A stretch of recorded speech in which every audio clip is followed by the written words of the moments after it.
This program is rated MA. It contains adult themes, coarse language, sexual references, and violence. Now the world don't move to the beat of just one drum. What might be right for you may not be right for some. A man is born, he's a man of means. Then along come two, they got nothing but the genes, but they got different strokes it takes, different strokes it takes, different strokes to move the world. Everybody's got a special kind of story. Everybody finds a way to shine. It don't matter that you got not a lot. So what? They'll have theirs and you'll have yours and I'll have mine. And together we'll be fine. 'Cause it takes different strokes to move the world. Yes, it does. It takes different strokes to move the world. All right. Friday night, open comms. Rip Alan Thicke. Rip Alan Thicke, man. That's he's the guy that wrote that song. He also wrote the theme song from Facts of Life. So kind of had to play that for him. All right, I'm Drayden. We got Dirk here. Do the intros, I guess. How's it going, Dirk? Yo, what's going on? Not too much. I'll get back to it after the intros. I got I'm gonna see something. Rain, how's it going, Rain?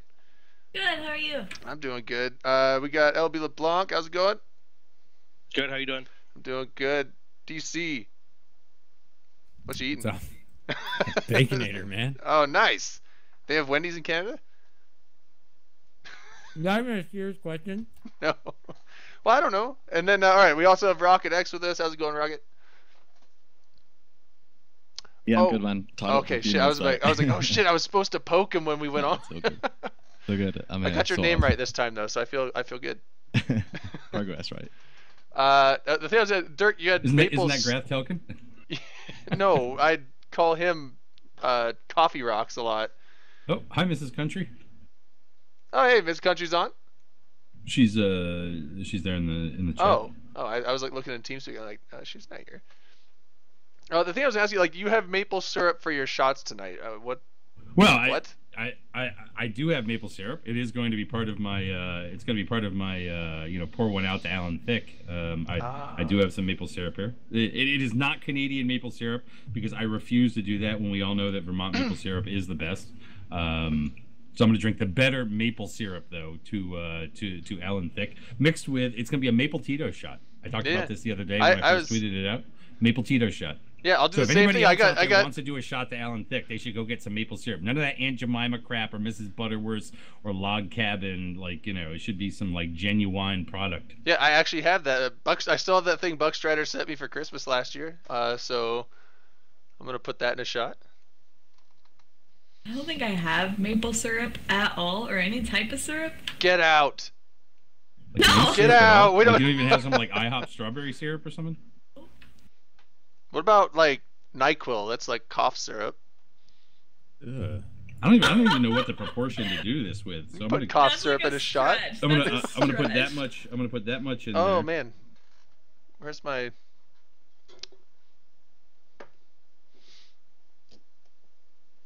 And then and then we'll top it with a little Tito's. God, I hope it just doesn't like sit in the bottom. I need it to like kind of mix. I was gonna say like I'm gonna pour some Tito's in first, and then the syrup, so it doesn't stick to the bottom. Let's just hope you guys are never bartenders. I learned for, this like, in fancy drinks. No, I learned this in culinary school. This is actually there's how's your eggnog and rum mixing? the two most important It things went pretty well. to learn cooking when you're like in culinary.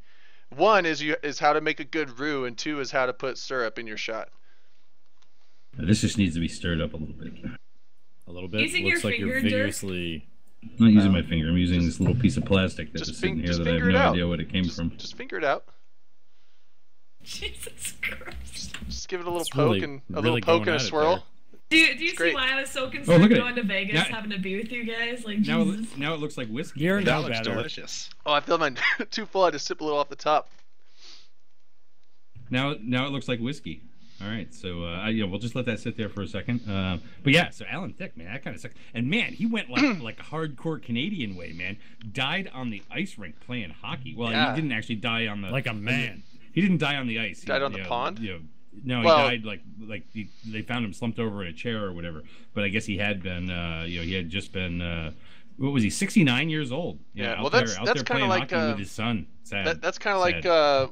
Liam Neeson's wife. They were up skiing or whatever, and she was just on like the bunny hill or like a little cat track or something, and she was going really, really slow and just kind of fell a little bit and like just bumped her head. She's like, "Oh, I felt fine." Then 3-4 hours later, she passed out and then died on her way to the hospital or something, just from like a I little. thought she died when she got to the hospital because Canada can't afford like MRI machines. So they didn't know how bad her head was hurt or something like that. No, she didn't. She You, didn't you done? call it in because she thought she was fine. She was like, "Oh, I had a little bit of a headache, but like she didn't think it was an issue because she didn't hit her head that hard." But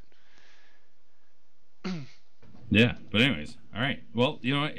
Here's a shot to Alan Thicke. You know what? Probably one of the better Canadians out there. Definitely representative of good Canadians, and somebody in Canada should apologize for him dying. But yeah, whatever. Here's a shot. Maple syrup Tito's. Let's see how this is.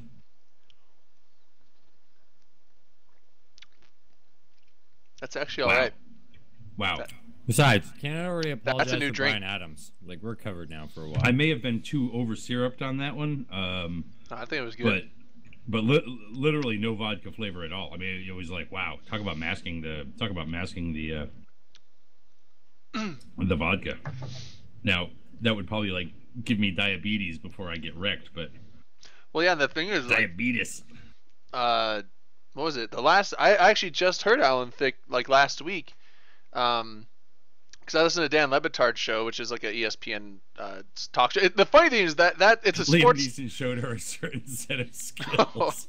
But the Dan Le Batard show, the funny thing is I love that as a sports show, and the funny thing is it's kind of parallel with this show. It's a sports show, but they kind of talk about sports, but they derail all the time. They don't take it serious. It's kind of like more of a comedy show than an actual sports show. So it's like, they're kind of like our show, except it's sports instead of Eve. They have to follow FCC guidelines, and So like a real show. So completely not like this show. well, it's similar though. Oh my god! Wow! I tell you What what, are we even man, going on about tonight? maple vodka should should maybe be a thing. Yeah, I was just saying, like, because Alan Thicke was on their show last Friday, and I heard him because they have old celebrities come on, like old, kind of celebrities that are out of like the mainstream, and they have them like pick football lines against actual like Vegas bettors and see how well they do. So well, I mean, off of the Alan Thicke thing, although rip Alan Thicke, because well, he was fucking Alan Thicke. But let's see here. Along the same music line, though, RMT Records put out another song. When was it? It was on December 10th, so it was this week. It was definitely within the last 7 days. First time I heard it was during the their team tournament for the Imperium. Called "We Didn't Light the Sino," based on the Billy Joel song "We Didn't Light the Fire." I tell you what. We didn't start one, the fire. What did I say? Oh, light it. We didn't light the fire. Whatever. Sorry, we didn't start the fire. Whatever.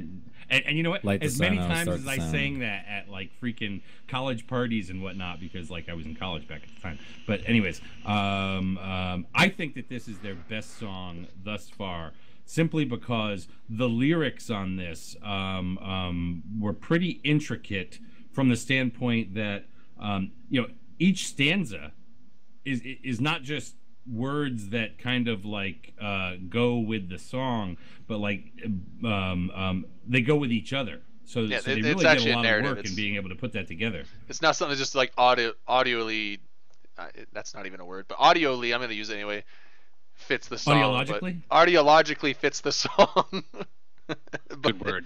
Yeah, very nice. But it Well, it follows the same vein as the Billy Joel song does. The Billy Joel song Exactly. goes through right. Well, a it's historical- actually a song with the narrative to it. Yeah. Like it actually makes Well, yeah, sense. I mean, Billy Joel's song goes through things from a historical timeline, right? This when they talk about ship modules, it's all about ship modules. When they talk about regions, it's all about regions. So like each stanza, it just all fits together. It doesn't necessarily fit like throughout the song in terms of a timeline, because there's no timeline that we're talking about here. But I don't know. I think they did a really good job, and not just that, but they have put out we all know people like Sindel Pelleon out there and Suaz, and for having done some of the great Eve parody songs of all time and whatnot.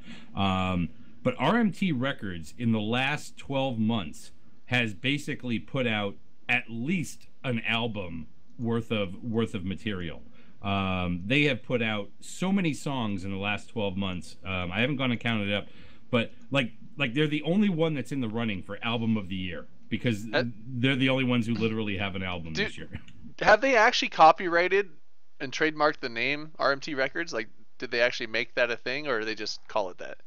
I don't know. I think they maybe just call it that. But I don't think it's that expensive to get something copyrighted. Yeah, What's been your favorite RMT song so far? For me, it was this one. So far, just because I think that they did such a good job with this one. But I think what was the other one? We built the Citadel. We built this Citadel, the Gray Slick version, or the Jefferson Airplane parody was probably my favorite before that. I like the CO2 one they came out with. Which one was that? Right after the turncoat incident. Oh, I forget that one was called. That would have been. It came out like the day after they flip flopped, and it was pretty good. See, my favorite Eve song isn't even from RMT Records.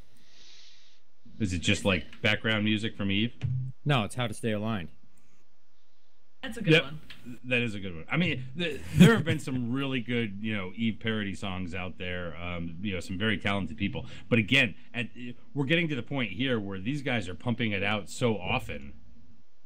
It's you just got to give them props for that. I mean, just to be able to put these things together, and forget what you think about the videos and whether they put any work into the videos. It's the work that they put into the songs. That people will be playing these things for a while. I mean, I remember the first time that I heard Little Bees, or whatever the first Eve parody song it was that I heard years ago, and was just shocked that somebody put this kind of effort into making up a song about Eve. And here these guys are doing it once a month.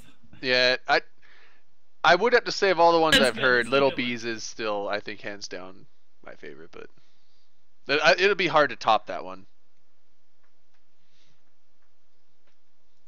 Stuck in the Bubble with You is good by these guys. I mean, and there are some people out there that have I'm gonna forget the name of the website right now. I'm sorry, dude. SoundCloud who runs the website. No, it's not SoundCloud. But where they have basically all of the Eve parody songs I think ever made, all on the same site, and I'll have to go find that, or somebody out there I'm sure that's listening right now will be able to kind of do that. But it's kind of cool to go through some of those and listen to them, and a lot of them again by Suaz or Sindel Pelleon, and now these guys have a lot, but there are some others out there that Blue List by Sindel. Yeah, well, we all know that Hallelujah is put Dirk to tears, not tears to Turks. Made me cry this year. Oh yeah, which reminds me. Okay, so what do we got? We got Christmas Eve is next Saturday night, right? So, yeah, it's coming up quick. Holy shit. Yeah, we're not actually going to be on. We're not actually going to be on for that. What? So. Well, what about the Christmas Eve? It's Christmas Eve. Yeah, well, yeah. So Christmas Eve will be on that Friday. We just won't be on. We won't be on the Saturday night that is actually Christmas Eve, unless I don't even know who streams that night or whatever. I mean, who knows? Maybe we could maybe we could jump on. I think technically, well, no, mine's at 9, so it'd be midnight for you. But the open comms Christmas Eve or Christmas show or whatever the hell you want to call it will be Friday night regular time. I'm gonna throw another 10 billion into the pot to give away to people out there. Can you put 10 billion in for me too? No. Well, give away? Like if you give me 10 billion, I can put 10 billion. I don't have 10 billion. If I put my jump freighter in there, will you buy me another one? You know what you can do all week? Rocket, can I borrow 10 billion? You can do stuff on your stream or whatever and raise 10 billion to give away. No, that's thirsty. Rocket, just trying to dig into PL's wallet. I mean, they got the cash. You have director, just transfer that. Give away a Fortizar. Got better things to spend our risk on, I think. Give away an online Keepstar. Or no, it'd be even better to give away an online-ing Keepstar. That would be the best. There you go. The best gift. Like, here you Transfer go. to someone else. Don't lose it. Transferring this right now. It's yours. Yeah. But yeah, so next Friday night, normal game time. What is that? 0200 Eve. Yep. We will have the Christmas spectacular.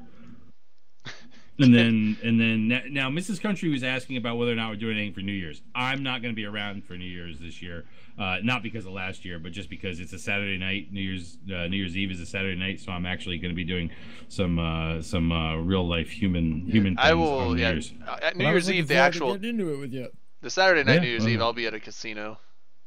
Not the same person as I throw all was my this money time away. last You're year. doing So, it the Friday before? Yeah, we're doing it the Friday, but that's New Year's The Eve. 30th? We got the Eve's year this year, not the actual Yeah, Eves. Dirk, will we be? Yeah, are we doing it on? Are we doing the shit on Friday? We can just do normal shit.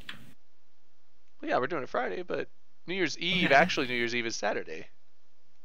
Yeah. Well, that's a Saturday. We don't stream on Saturdays. Right, that's what we're I know. streaming. We're not going to So be... it's- yeah.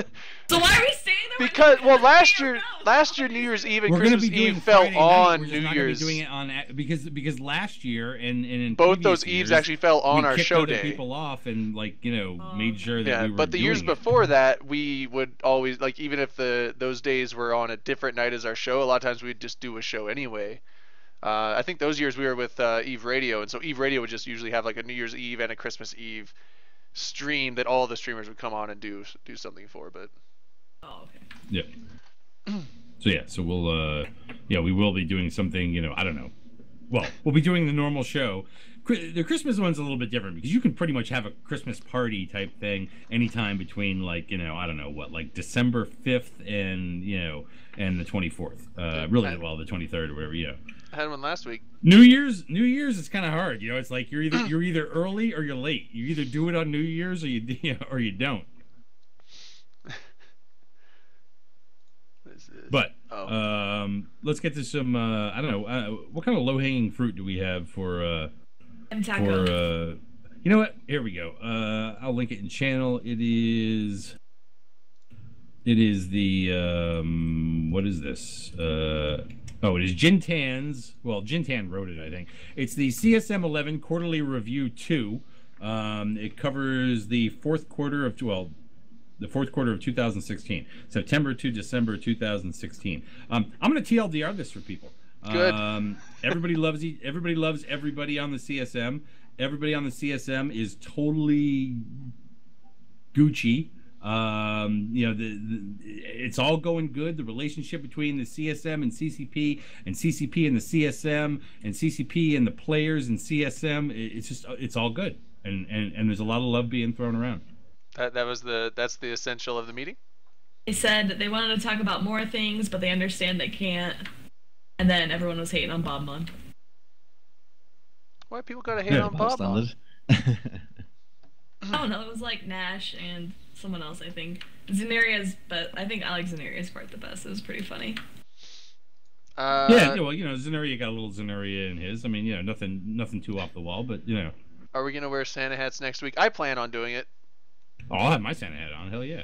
I might have to actually go get one of my own. Last year I I used. freaking dug it out. I'm like, oh shit, that's right, that's coming up. Yeah, last year I got my dad's Santa hat, but apparently I have either he has a small head or I have a big head. I think I have a big head because other people's hats don't fit me either. So. I mean, not everybody wrote something for this because not everybody's got the time to be able to be able to do that.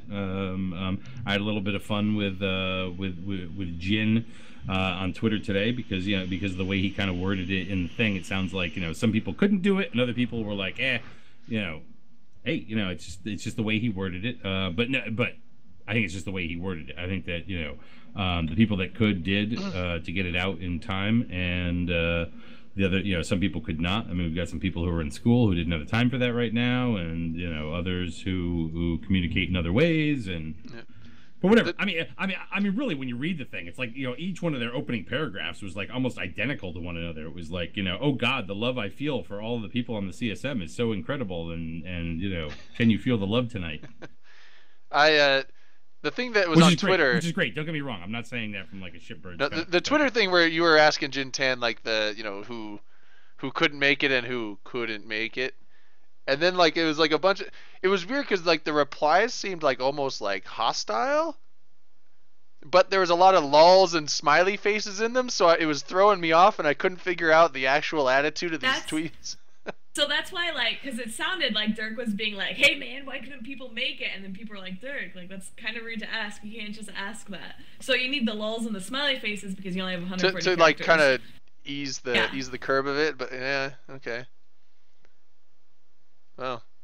Yeah, I mean, really, it was I read the thing and didn't care, but then like caught on to the wording of if you cannot find a section on a particular CSM you are interested in here, they have either been unable to, or declined to participate in this review.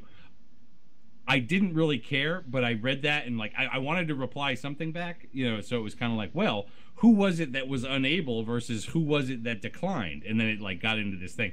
And it was a joke about the fact that well, A, I really didn't give a shit, but B, that that it was like, well, here's the wording of this, and let me just stir the pot of some drama, because you know what, this has been a drama-free CSM. I'm quite certain that they are intending on keeping it a drama-free CSM as much as they can. Maybe in fact they do all love each other as much as they do. That's great, but yeah, no big deal.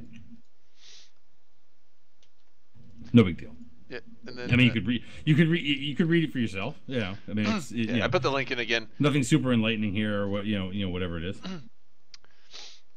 Then the one thing that I will. This is really quick. I know we talked about the Imperium Alliance tournament last. Did someone turn off donations? God, I fucking hope not. I mean, not that we asked for them, but. No, hold on. Okay, so Sherrard donated. Let me know how much you donated, Sherrard. Here's the thing, and I tried getting with Pork Butt on this, and Skip Nerd Guy, and I don't know what it is. I have everything for the Twitch alerts set in right, and like follows and subscribes come through, but donations don't for some reason. So I think it's got to be set up wrong on their end. But I don't know. Sherrard donated. Works for other people. All right, thank you. Does it work for other people? Why doesn't it work for me? I have the same damn link put in as everyone else. How much did Sherrard donate? I mean, like that's what I was asking. Threshold that we should have been like, damn, let's do a shot, or.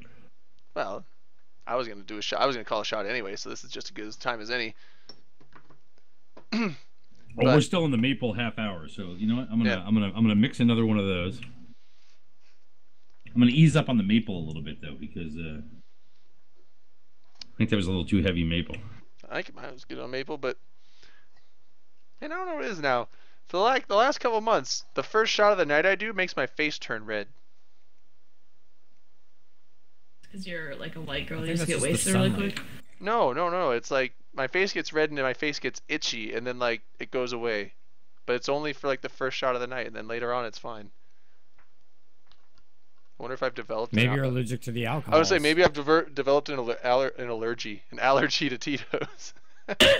That's all right. The best way to get through an allergy is just to power through it and just like take even more of whatever you're allergic to. Too. Yeah, like, oh, you're allergic to something, just take more of it. That's why those kids are like, like allergic to peanuts and stuff like that. Yeah, it's because they don't eat enough peanuts. Just eat more peanuts and you'll get used to it.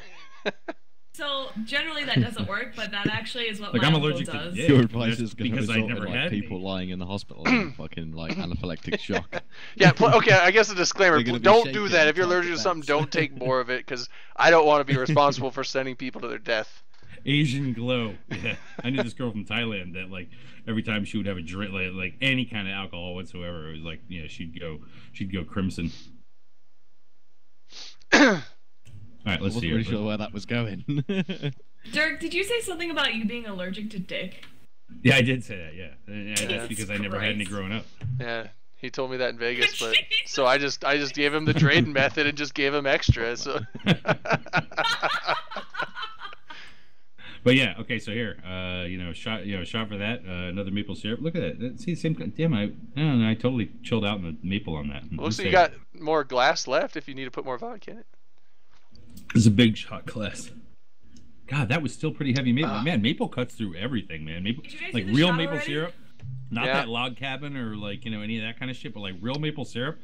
is some like sweet stuff, man.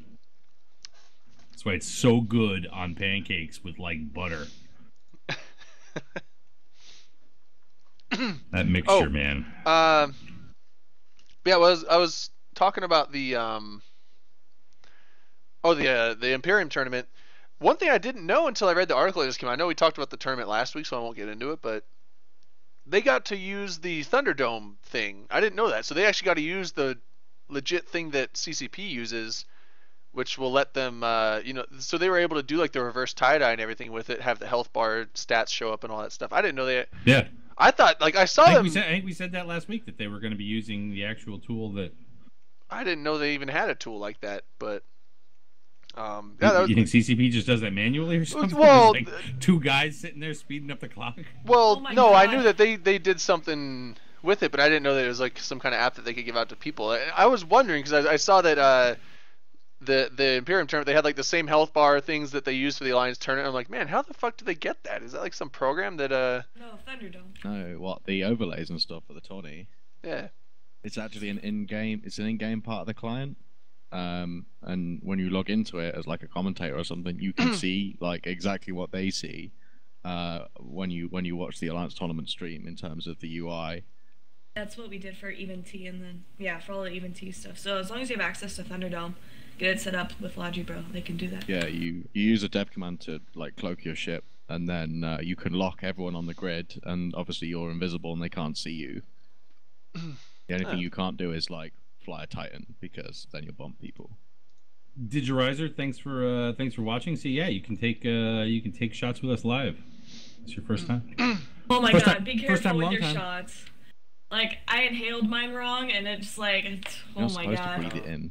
Okay, Yeah. like, Never I thought I put was Tito's done with down how your it freaking works. lung. Oh my god, like, I was crying. I think it hits your blood vessels faster though. It's kind of like a snorting method. But Jeez. Pour it under your eye. yeah, just take dropping Tito's, man. Yeah, don't do that. We're not recommending that. Rogue But yeah, One so, segment. Oh, that came out today, didn't it? Yep. Yeah, I believe so. Yeah. Who won the Event T tournament as well? Well, let's put it this way: Who won the Imperium tournament, Drake? That was It was Reavers. Reavers, yeah, Reavers. And that was they actually went to a reverse tie. I think they went to like it was 750% reverse tie dye when the match was over. How is there going to be a Rogue One segment on the show? It just came out. Well, so technically Yeah, it got we released should at spoil midnight, so it's been out for all day. So there's been time for Yeah, people. no, It's, but it's like- already all over the internet. I couldn't like see that. I got jobs, fucking dude. stranded. Like, anyway, I was like 300 miles away at work, and then the van. But I will work- do a work van I will broke do down. a fast forward. I will do a fast forward on TV time, and that is that today the second season of Vikings? Man in the High Tower was High Castle. Man in the High Castle was released on Amazon. So just saying, if you don't want to pay the money to go see Rogue One or watch it like online, and then there is that on Amazon. Just saying. And then who won the Event T tournament last week, Ring? Because those are both at the same time on the same day Yeah, the planning was kind as of weird. like a really meaningful thing happened. So, I know Clever Girls, which is the Pandemic Horde team, they won the minor leagues. So them and then another group get promoted to the major leagues. And then I actually forgot who won the major leagues. Even though, actually I didn't commentate that, I don't believe. But it was a close match. So it came down to like, I think it was like between 3 people, and it was like a 1-point difference between the top 3 teams. So it was really close. And then Clever Girls won by like 1 match point. So had they killed, or had another team like killed a frigate, or like clean wiped their entire team, they could have won. But it was really, really close. And it was also absolutely hilarious because we saw some crazy stuff that we weren't really expecting. How I could many go on, but that'd be... how many teams were in the Event T lineup? So we had 6 in both Major League and Minor League, so 12 total. And this time for the next season, which happens in, I believe it is February and March, we're going to have 8 in the Major League and the Minor League. So in order to, there's actually a, like, I want to say like a mini tournament kind of going on. They call it like the Even T Cup. So you can actually try and enter that way. And I think me and some friends, we're gonna have like a streamer team. As far as I know, I don't know how big of a joke we're all like, but we're all talking about entering. And it's just like single elimination if there's a bunch of teams that enter, or double elimination if there's not a lot of teams that enter. But then you get put in the minor league. And I believe every team walks away with skins, so it's definitely worth to try and enter because you can make money, like just by winning. And it's super fun too if you've never Every done team's got tournaments. skin in it. Yeah, and so this season we gave out the Apocalypse skin. I don't know what we're doing for next season, but I'm assuming it'll also be a battleship. Speaking of skins, just real quick, thanks, Freelancer. See, I just told her, I'm like, oh my god, what the hell is that sweater you got on? Anyways, they've been giving away free stuff. We are now on day 4. Currently on day 4. There's probably like 20 hours left right now for you to claim your day 4 get shit free from CCP in game. It only lasts for 24 hours. And yeah, so you've only got probably like 20 hours left at this point to be able to claim your day 4 thing. I totally missed day 3. Don't know how, but I missed day 3, and I'm a little fucking pissed about that. I gotta be honest, because day 4 does not seem to be that cool, but a lot of like inside jokes. I think there's a item, like an item shout out to Grath, an item shout out to Lysis. They all kind of go like within like what players actually do, and then kind of with the lore of the game, so it's pretty cute. I'm actually getting mine right now. got some Dirk New Year's skins coming out this year. Connecting. Not really. Wait, why do I have a Gnosis in my redeemable black. items? How long has that been there? Oh my god, dude! That came from you being a that came from you being I'm subscribed so on bad at the Ascension redeem. Day. Like when I log in, I don't even pay attention to that redeemed items tab because you have to mouse over it to bring it up. It's just like There should have been some other stuff there if you were like. Paid there's a up from, bunch of like, stuff in there because from, I like, don't a look month at and a it. half before. I just yeah. see that as like a bar. I just assume it's like a window pane or like the border, so I don't redeem anything. Oh Yeah, my but god, there's 14 days of Drayden. it. We are now on day 4, and yeah, you got to log in every day because it's only there for 24 hours. This is not like the good old days when they gave away Christmas stuff and you had like whatever it was, 180 days to be able to redeem your stuff the next time you decided to log in. Yeah. Oh fuck! Why did I open this here in this station? I don't know. Damn it, Drayden. I'm in Are you Suzerento. locked in? Oh. No. But yeah, so what else we got out there? What else we got out there that is fuck it. You know what? Let's just go back to last week. Let's go back to last Saturday, okay? Because second Saturday in a row for me, anyways. Post the Open Comm show, wake up that morning, you're feeling like kind of like, oh man. 2 Saturdays ago, it was to hit the MTAC O Keep Star for the first time. So we did that little op. There was no resistance. We pretty much got that done in about 45 minutes time, which set up the timer for Sunday, which was a big fight that happened there in MTAC O, which then got reinforced again, putting it into the final timer, which was coming out at, I don't know, somewhere around like 1 p.m. or so Eastern time, my my time or whatever, which on Saturday, this past Saturday, and man, I gotta be honest, it was freaking kind of painful, but because of course Open Comms the night before, but about 5 hours and 50 minutes, I think, from the time that the PL fleet went up is when that thing ultimately exploded. And there was no resistance put up by the defenders, which was which was not necessarily surprising, because I am going to say this, that the attacker side of the equation was a pretty dramatically large array of forces. I mean, even PL on the subcap side of things had more than a full fleet, had an overflow fleet. Pandemic Horde was out there with like 800 people. I think they had something like 450 Scorpions, let alone whatever else they had in smaller jammer stuff. They apparently had enough stuff to like be able to jam out like 3 full fleets.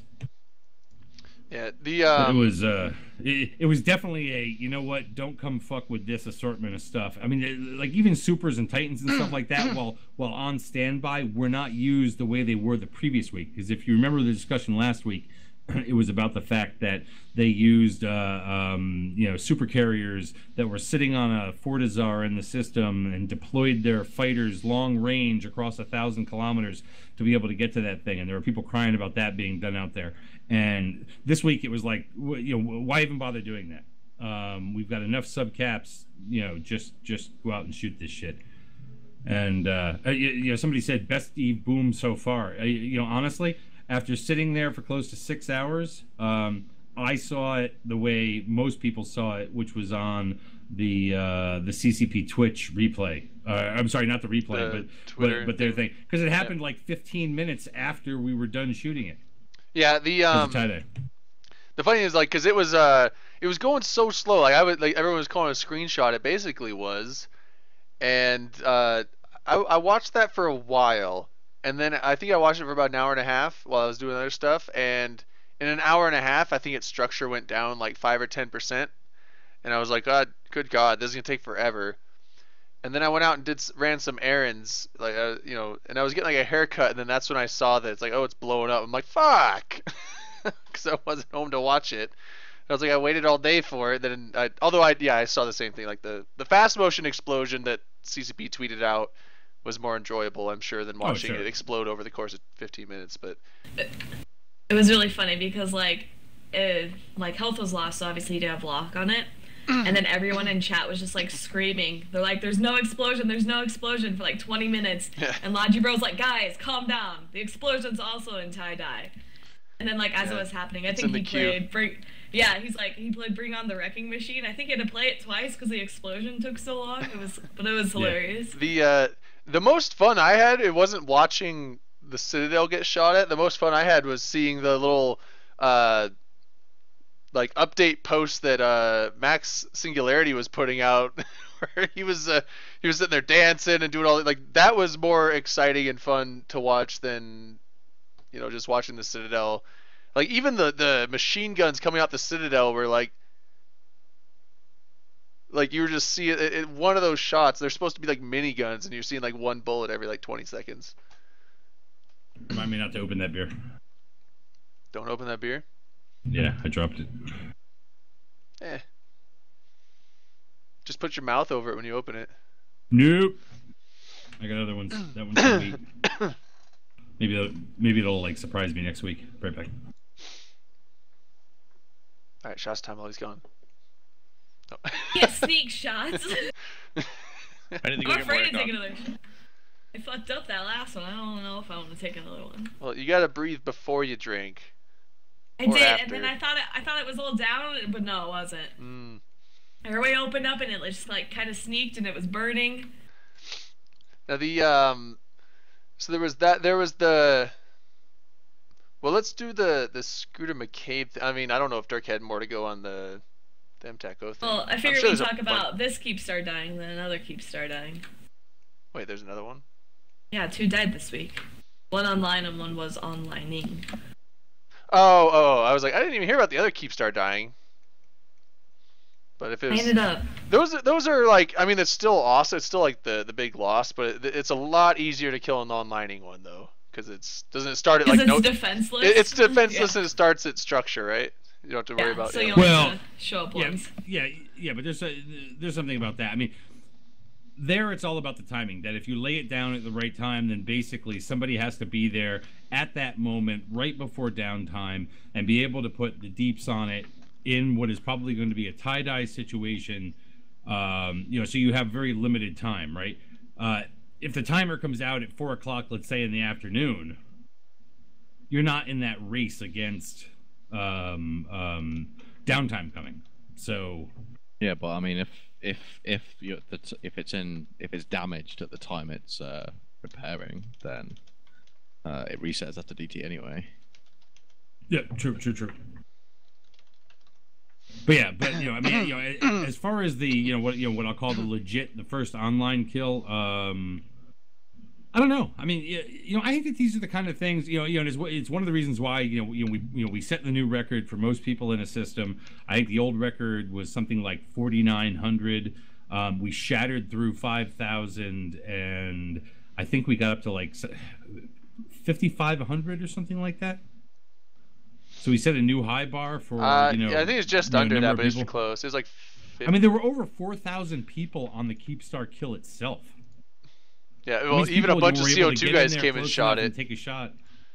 See, I just don't get the kill mail whoring on your own stuff when it's dying. It's like nobody cares about kill kill boards. boards work, man. Nobody cares about kill boards. And if they really looked at it, it's like do. well, some people do, but it's like it's one thing to care about your kill board, like the actual legit stuff, and it's one thing to just look at the overall number because. Well, you only need one guy from your alliance, right, to shoot at. Well, it, for your alliance to have then you have credit. corp kill boards, and you want your corp to look good. Well, so then you only need one from each corp, then. Right, and it looked like there was about one from each corp. There was like 11 CO2 guys on it, and they're all from different corps. But the thing is, like, when you have that high of a kill rate on a kill board, it's like, okay, that's a lot of IS destroyed. Let me see. Oh, they shot their own super expensive Keepstar. So you just any intelligent person will just minus that off of their actual stuff, and then they'll evaluate their kill board from there. We don't do math like that in Eve, bro. I don't think people actually. I mean, there are some people who care about kill boards, but it's usually people that don't. There's a lot of people who care about kill boards. Well, there's a lot of people that kill boards. board. Like if people are like The thing is, PvP like, centered. if you're a terrible pilot and you go on a fleet and you whore on 20 kills and then you don't broadcast and you blow up, still got like a 20-to-1 kill rate, right? Because you only lost one ship and more than 20 people. So if you fly in fleets at all, then you're going to have like a ridiculously skewed kill board. It works on an alliance level as well, actually. So if you've got like a coalition with 10 alliances in it, and they go and fight, I don't know, like N3PL, and N3 loses like, you know, I don't know, 4 or 5 Titans, and then the other side loses maybe about the same, but each one of those alliances has lost less, so they would each see it as a victory, despite the fact that across the whole fight it's fairly even. Yeah, well, and which is why we know that kill board stats, they only matter for generally individuals out there. Usually like the solo. Like you can see the solo kills, solo or attacks. people that you know to be a legit, probably small gang or something like that PvP organization, right? Everything else is masked by a lot of a lot just of redundancy, like as far as I mean, like if you go on a fleet, like if you're in a big fleet against another big fleet, it's like you're gonna probably get on like 30 or 40 kills, maybe more, and maybe you'll die, maybe you won't. But it's like that you're not really like. I mean, you're contributing like 2 to 5% of the damage on each of those ships usually, so it's like it's. Now, but Shirar was saying you should only get killboard credit for a portion of the value of IS based on how much damage you do. That's probably true, yeah. I would agree with that. Top think damage about and like point. tackle. Right, and that's so you can get one guy in a hick that's responsible for tackling a super. Right. Gets no credit for it because he didn't do any damage. Well, either if he tackles with the bow, if he puts the infinite point, he'll be on the kill mail. But that's one of the points I was gonna say. Like, there's certain things where it's like, whether a hick or on a super, but even just like if you're just like the fast tackle that if you're like if your fleet's roaming, you tackle a ship, you don't really do any damage to it, or maybe you're in a scepter, so you put like maybe 50 to 100 damage on it, and then everyone else kills it.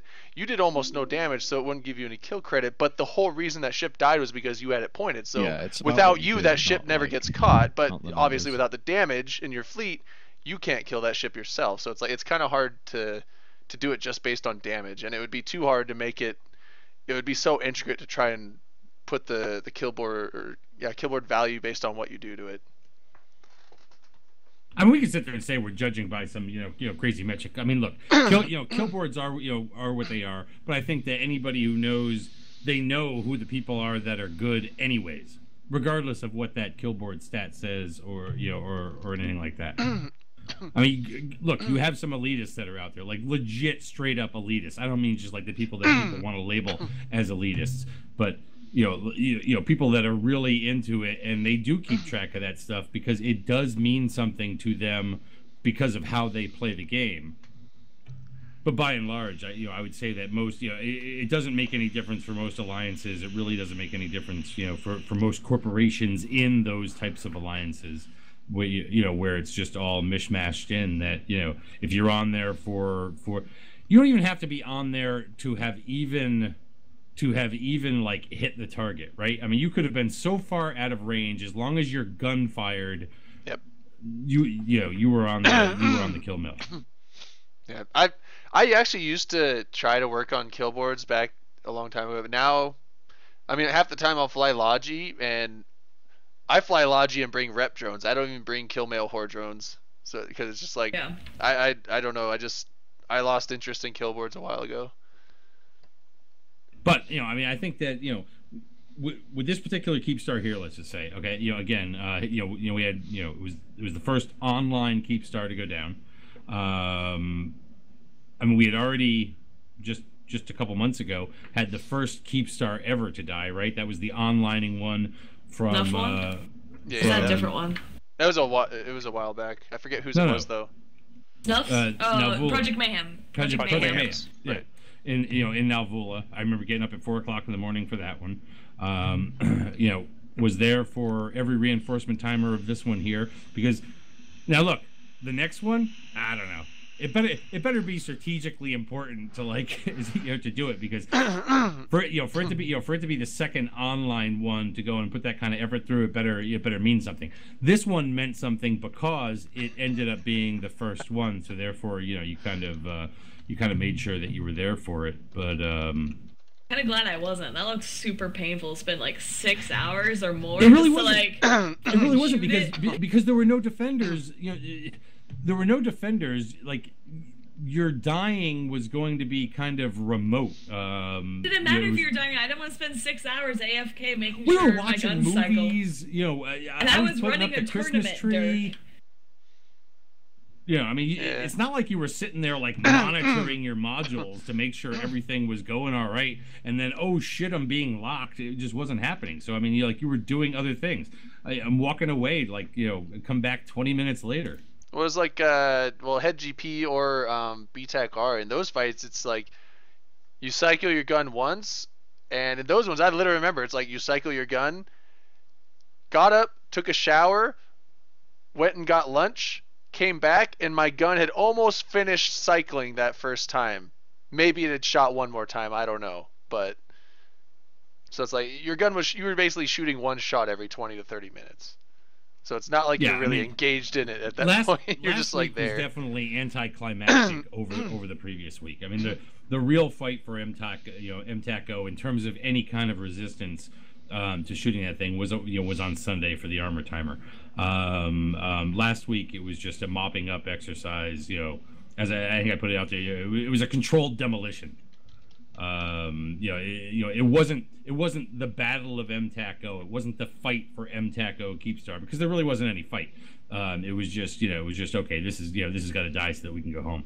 I don't know. I mean, again, to be there for number 2 or something like that, I don't know.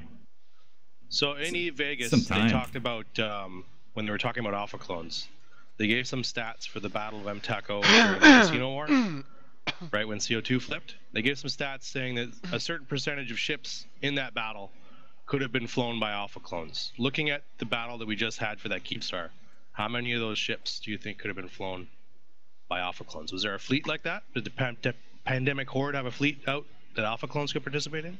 Pandemic Horde had some smaller stuff out there. I believe it was T1 ECM type cruiser.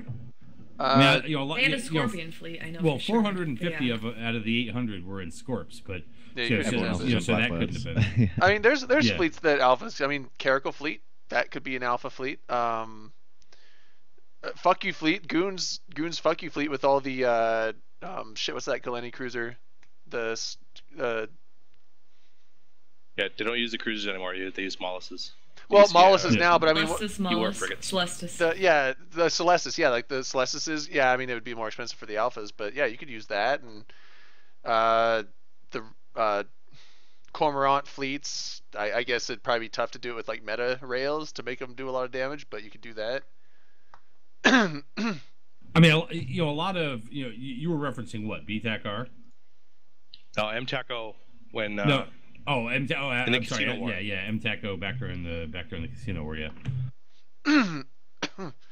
Yeah, I mean, look, there's always going to be a lot of ships out there that I think the alphas can fly, because you end up having people that fly some cheap shit to those things because they're either there to third party and it's not worth them risking anything. It's not like they're going to roll in there with Macarials or anything. They're going to fly some cheap shit that can kind of just move around and kind of get on some kills and cause a little bit of disruption or whatever. But I don't know. I mean, whether or not it's effective in any way is a different story. But I don't think that they're there to be, to be highly effective. I mean, the previous week you had Boat and some people there that were, that were there setting up bombing runs. I mean, that really wasn't a thing. This week it really wasn't a thing. So I say, Ugh, what I have this sinking feeling that PL is a sickness at Eve. I used to like them back in the day, but not anymore. Well, it's because people used to like goons back in the day until they became the overlords of all of the space, and now goons aren't that. Now PL's becoming that. PL's the new goons. There's always something to hate. Depends on who Reddit doesn't like on that particular day. Yeah. It's.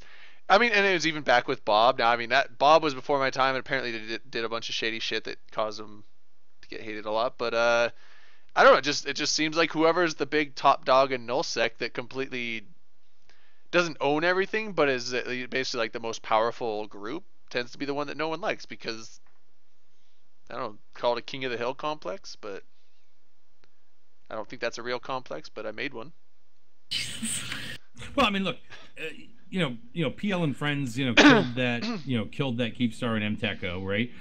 But there was already that whole engagement going on in there in tribute with CO2 and all that kind of stuff. It was the last thing to go, in that. Now, who is probably the least likely big player out there to take down the next online Keepstar? It's probably not PanFam. It's probably not that group. I don't know that they've got a desire to do that again, unless it's something consequential. Well, I wonder if location. I don't even know under normal circumstances. Had a Keepstar already been killed, I don't even know that they would have gone through the effort on this one. I mean, one would say that the better part of strategery and everything is to you find a way of not having to take it down, right? You find a way of buying it out. You've basically already denied them the use of the space, so therefore they're going to move on. Therefore, they're probably going to want to get something out of it. Under normal circumstances out there, that's pretty much the way that you would handle a Keepstar, because of the amount of time and effort and what it costs you to actually have to take one down. I mean, the previous week, even using the super carriers, right? Tons of fighter bombers that were lost in the process at, let's call it, 20 million a pop on each one of those things. So 25 million or whatever. It's just like, why bother? We can negotiate this last standing structure. Would location really play much of a thing on it? Because, I mean, if it say a Keepstar that was getting attacked was down, south, like maybe goons are hitting it because it was like over in Pravi or Kursk or somewhere near there. I don't know if you'd have plenty of time to like deploy all your stuff down if you lived up north to go hit it, but I mean, would people really want to spend that much time moving all that shit to go through what you guys went through the other day just to kill one? I think that it needs to be strategically relevant, but yeah, go Rocket. Because because of what a Keepstar is, it's essentially 3 Titans glued together sitting in a safe spot, right? In terms of a target. So people are going to go for it. It's essentially like killing a super that can't run away, that you have to go a specific time for. Now, obviously, because you have that factor, and you also have the fact that it's a timer, which means people will form for it, and everyone backphones everyone, and you end up with a ridiculously scaled fight, right? So there are always going to be these tie-dye fests, but to win the fight and actually kill the thing, you need to control and have so much of an overpowering force against what you're fighting that you basically at this point need a massive supercat fleet to knock one out.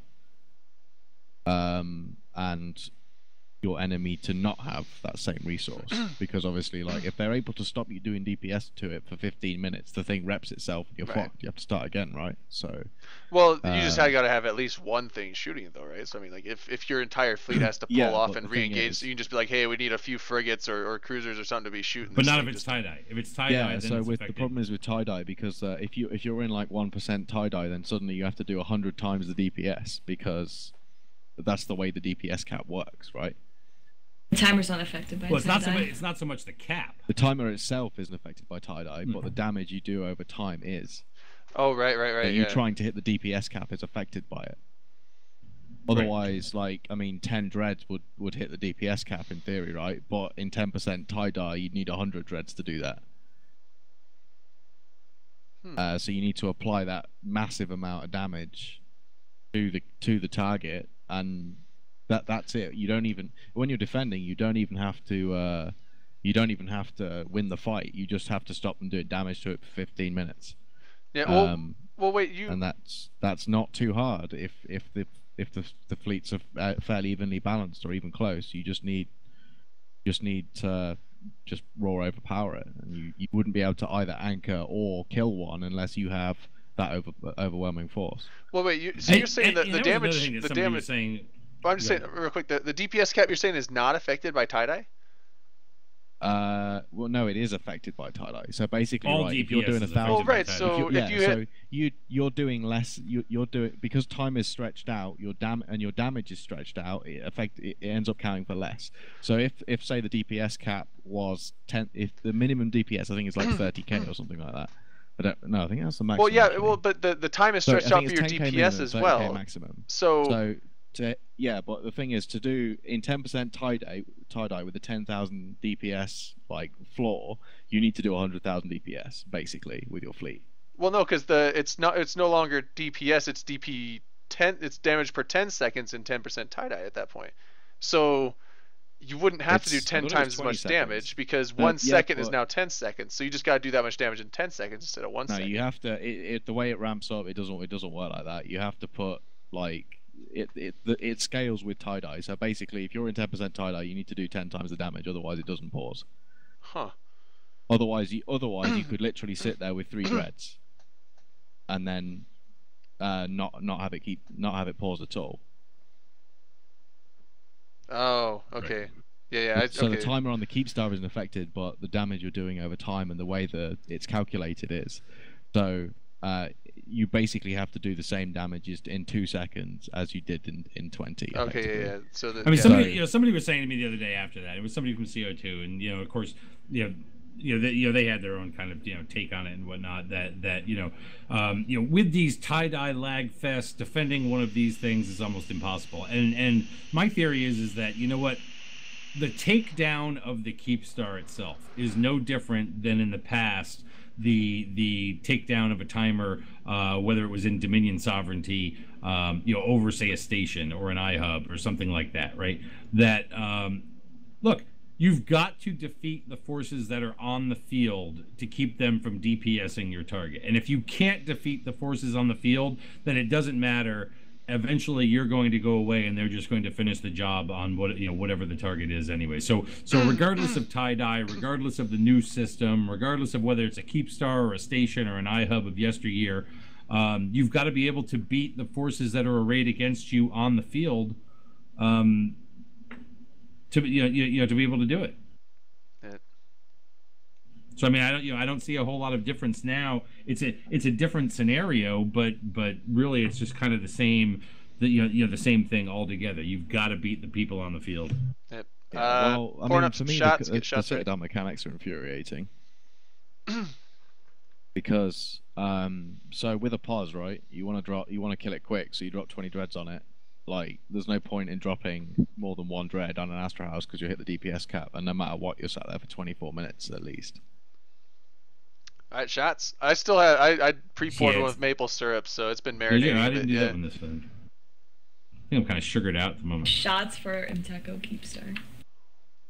Yeah, shots for that. I mean, it is kind of one of the nice things is it's like I was there for 6 VDT. I was there for BTAC-R. I was there for the hell camp of that N3 system down there at the end of that war. Oh yeah, the Nully one. I was there for the freaking 4 a.m. wake up call for the first Keep Star. I was there for the 3 stages of this one. It's like I like being there for these first kind of things. And then after that, shit's gotta fucking matter. Like, just doing it for fucking content, and it's like it's one thing to have been there, done that, but again, I mean, it's gotta freaking matter the next time. Well, the funny thing is, because Astra House or Astra Hoos, I guess, those and even Fortizars now are they're all over the place. They're everywhere. And now even Keep Stars are starting to pop up quite a bit. It's like this was one Keep Star that was killed, and I mean technically there's been 3 down because there's the 2 that have gone down that were onlining. So 3 Keep Stars down out of I don't know how many are up, but probably dozens if not more. Yeah, there's a bunch out there. I mean, eventually, if it's this tough to kill one, on having taken one down, there's one out there you can go after, I'm sure. Yeah, I mean, it's like if they're this tough to kill and it takes this long and that much commitment, it's pretty safe that like if you want to put one down, once it's up, it's pretty safe to assume that that's just gonna be there. I mean, well, and again with the tie-dye and everything, right? Why was the tie-dye so bad for this one? There were a couple different factors involved, right? Number one, 5,500 people.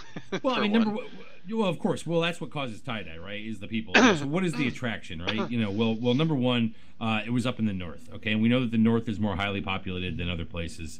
We know that there was this thing going on between PanFam and CO Test or whatever they were called. It was the fact that it was one system in from low-sec Lone Trek, right? So I mean, it was easy to get to for people out there. If this was in the middle of Omist somewhere, I don't know if it would have been the same thing. If a Keep Star comes under attack tomorrow out in Peregrine Falls, is everybody and their mother going to show up? I don't think so. I think that you can have a battle for a Keep Star that does not result in this. It just depends on whether or not large contingents are involved, on either given side. I mean, if you've got some big side and and they hire in some group, whether it be NC or PL or whoever to come help them defend or to help them attack or whatever it is, and then that draws attention from somebody else who says, hey, let's go third party this. That might build. But are you going to get an extra what is probably 2,000 hangers on? Probably not. I mean, with 3,000 people in that system, that would have gone a lot faster than it was with between 4 and 5,500.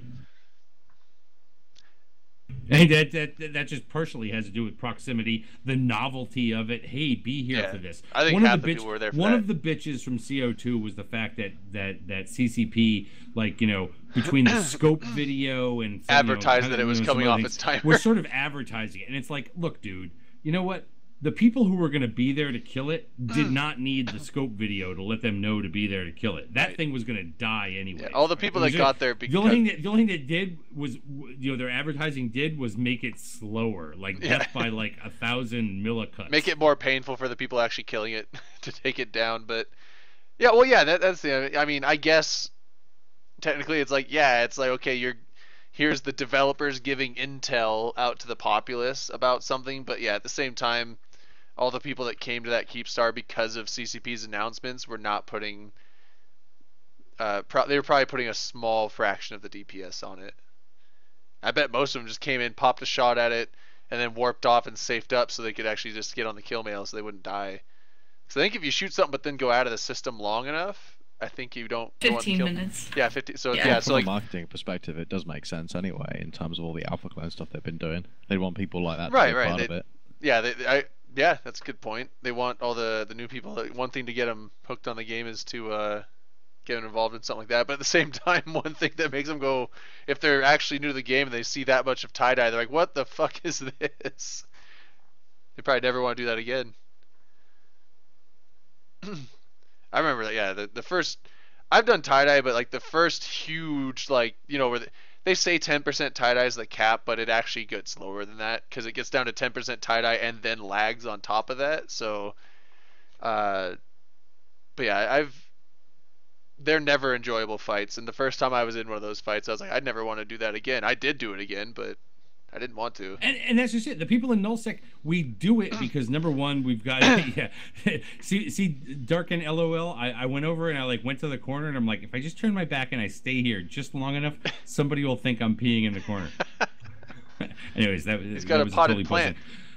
Look, the people in nullsec, we've learned how to deal with this, right? We've learned how what to do while in the middle of these things, and that tie-dye takes time, and there's not a whole hell of a lot you can do. Your modules are probably not going to work, and there's things that you need to do. Whatever. It's something you get used to, and it's something that you calculate in as this is worth it. We know what we're putting our guys through for this, but it's worth it. So let's do it. But you don't do it unless you have to, kind of a thing. We're going to talk about the other Keepstar now, and this is where we should transverse it over to the other Keepstar, because while there was this thing of a Keepstar being killed and the effort that went into it, I don't know. This is why Pandemic Legion people can check out there. Pandemic Legion does not own its own Keepstar out there. They don't do it, and I think that part of that is because I don't know, defending them is hard. They lost a Fortizar and Hakonin a few months back, and now apparently this recent Keepstar has been tagged with having some PL ownership. I've seen Rocket X's name attached to it out there. Like people are like, this was Rocket X's personal Keepstar. Someone said that in the stream, and I wasn't sure if they were joking or not. They're like when we were talking about the two that died that were online, they're like, yeah, one of them was Rocket X's. I didn't say anything, but I was like, wait, really? Was it? I think Rocket's the new Lenny Kravitz. The corp that was putting it up, in their description it had Rocket X as a contact, but that's as far as it went. Like, I didn't know Rocket X wasn't there. There hardly wasn't any PL people there at all. It was all other people. I think Rocket acts as like a director in some of these things, to where somebody might land a capital or super capital on it, so that he might get an email, hey, just let me know if you're going to be landing your super capital on this spot. I'll give you docking rights. Blap. So Rocket, what was the story behind that? Who was it owned by? What was the obligation to defend it, and why did the defense of that online and Keepstar for the trade network not occur, or occur sufficiently to save it? So the Citadel itself was owned by the New Eden Trade Consortium group, so Lenny, C4, etc. They published a map, effectively, of citadels they wanted to anchor around Eve to form a network so that you could get around Eve and there'd be safe pauses and safe citadels and market hubs and such. Now, one of them was supposed to be anchored in Janeleb, and for whatever reason, the plans to actually, like, as to which citadels we're going to go to where even. Sorry, it's 2 AM and I'm a bit fucked. 3 AM even. Were released, and obviously there was the map and the advertising that went out and all that sort of stuff. And it was okay, except for the fact that when you tell everyone you're going to anchor a Keepstar somewhere, people tend to notice. So last week or so, C4 asked me if I'd help, and I said, yeah, okay, why not? And as far as I was aware, it was just to help anchoring the thing. And then he was like, okay, contract will be up tomorrow morning. I'm like, okay, whatever. Don't think about it. Wake up the next morning to this. Bottom of TS. That's the stream, I guess. Yeah, so he contracted me a Keepstar and a freighter with a T1 cargo expander fit to it in the middle of Curse, which I then realized that by help he meant, can you go and drop this for me, right? Can you go drop this shit for me? So it's just a small item. Here I am. Roll this out there. It's so small. Here's a freighter so you can carry it. So here I am, like, enjoying my retirement in Derelict and not bothering creating content for F1 pushes anymore, and suddenly I've got to drop a 300 billion structure that I don't own in a system that's close to where I live, right?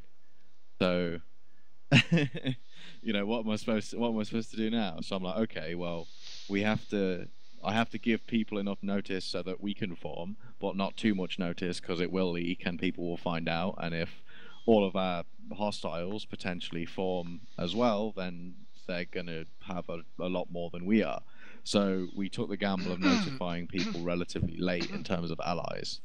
And that meant that hopefully it would go unnoticed for a while, and the chances that anyone would come across it in the location it was in were not that high, and the chances that anyone would not only come across it but know what to do with that information were even less. Where the fuck is Janaleb?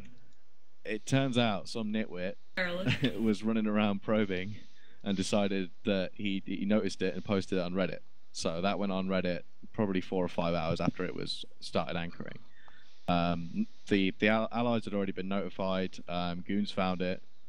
Provi found it from Reddit, and they probably thought it was a wrecking. It was actually a wrecking crew Keepstar being anchored within their cap range. Now, the amusing part is that wrecking crew doesn't actually like the idea of having a Freeport Keepstar within its space for obvious reasons, right?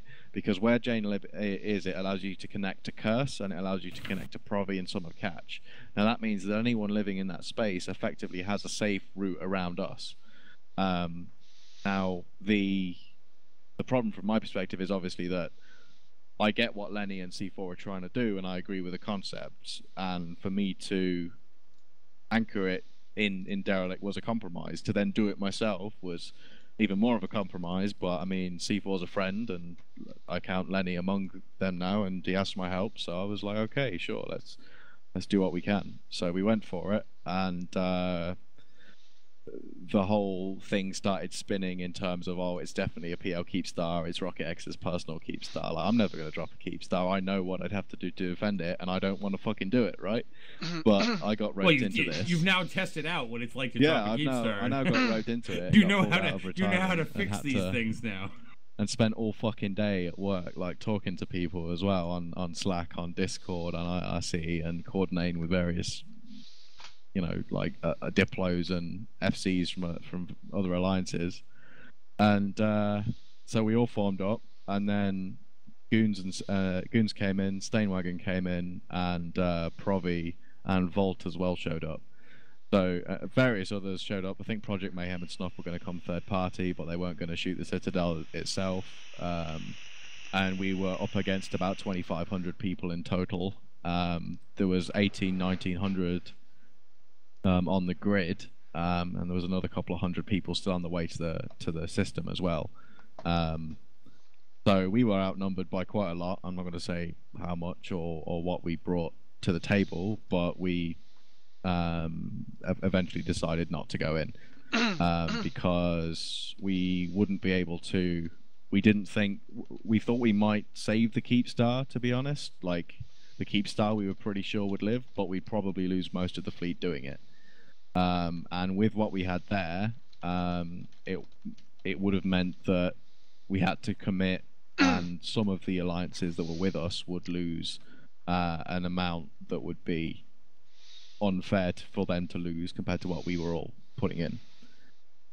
So we didn't go in the end, and it got blue balled, and people complained about being given little notice and the timing of it and all that sort of shit. But my take on it was basically, right, if you give PL and CDOT, Tri, Lumpy, that lot 24 hours to form up, they'll get pretty much close to their max numbers. You give Goons max form up 24 hours, not so much. You give Goons a week and they'll show up with 5,000 guys and you're fucked, right? So we had to keep the notice short, and the idea would have been that at that time our fleet size would have been more comparable to. Just doing a quick shot to Rip Rocket's Keepstar. Care for Rocket. C4R. Can it be noted that when I found out Rocket was placing this Keepstar, I told him he should set it so that the timing came out during MTACO and nobody would notice? And he said no. We thought about that. Yeah, we thought about that. That was the problem so is, my if all idea. our allies are involved in MTACO, how the fuck am I supposed to get help when everyone was in need MTACO. help, 'cause The thing everyone is, not was in not MTACO. everyone was in MTACO, right? So it's It gonna was be a- like, It was a perfect you know, if someone plan. decided to I fuck get with no me and credit. all my friends are in MTACO, then there's nothing I can do about it. I mean, I formed about 100 guys of my own, but you know, if you know Shadow Cartel, Snuff, Project Mayhem comes to play, then I'm gonna be having some issues right there. What was it during the MTECO Keepstar thing? I think it was Cypher that posted on Twitter. Probably one of the most successful RMT transfers I've ever seen in this game. Now everyone thought it was like some guy. Everyone always thinks it's some guy transporting it on accident, but there was an Ibis that got killed, and I think it had like a couple 100 billion worth of skill injectors in it, and every single skill injector dropped. Like That's every insane. single one. It was just like, wow, that I wish I whoever. got good loot. Whenever I kill shit, it either blows up or it's empty, right? What Yeah, the fuck's like that about? the only thing that didn't drop was the civilian Gatling railgun. That was the one thing that didn't come off, which would have been a little disappointing. But Keeps you know, all these things, you know, all the citadels. I mean, you know, they're susceptible during that onlining phase, and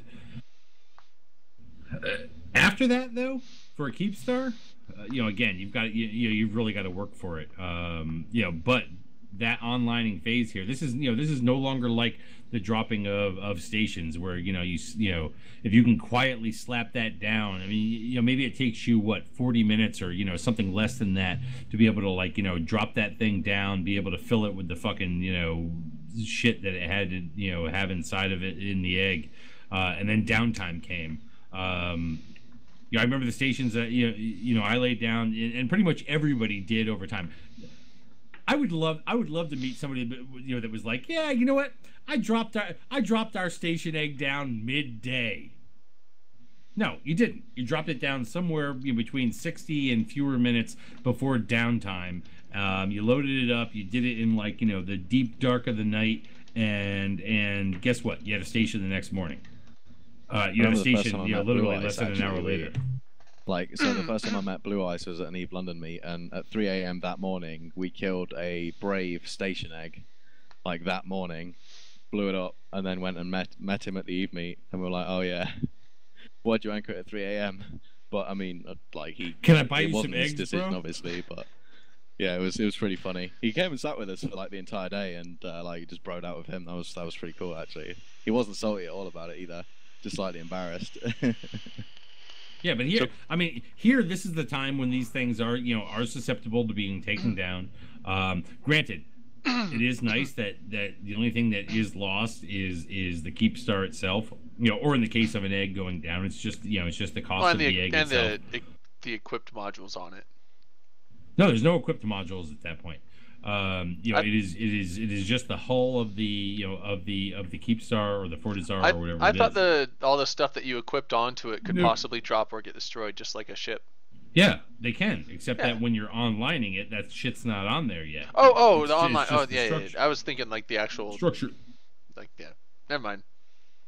Yeah. Yeah. So that's the time to go out there. That for people to claim their claim their valor to be able to take these things down. The bigger thing is going after an online one. And it'll be interesting to see if anybody else does that. I'm going to tell you right now, I honestly don't believe that too many other people out there will. I'm not saying that goons won't. I'm not saying it won't ever happen again. But I think that once you get a Keepstar online, it's probably staying on. I can tell you right now, Hard Knocks Keepstar, the two of them, the pair, the twins, never gonna die. Never in all of Eve. I'll fucking quit. I will quit Eve. Not pretend quit, but legit quit. Quit like I was Xander Fina quit. If one of the Hard Knocks Keepstars goes down. Goes down through combat, not goes down through I don't know, somebody forgets they're to never fuel losing them. that system. There's no way. Never Rocket, ever. You're gonna get SRP for that, right? You just email Graf with your favorite ice cream, and he's gonna SRP that Keepstar. Oh, the Keepstar. Wow. I mean, I didn't pay for it, so. Gonna check Well, the bills. did they ensure that with like a third party? You know, like to make sure that you didn't steal it or that it died before downtime. Well, no. Like I know the guys anyway. I'm known now as a third party since Darkness has taken to stealing people's vanquishes, apparently. But no, I mean, I think that it will be, I think that it will be very difficult for most groups out there to go after another Keepstar. It will be some time before the next one happens. Wormhole Keepstars are a completely different fucking story altogether. It's like they'll live forever. I believe that the Hard Knocks Wormhole will end up with like, it will just be packed. It will look like a fucking condominium complex by the time they're done just spending money throwing up Keepstars, in there.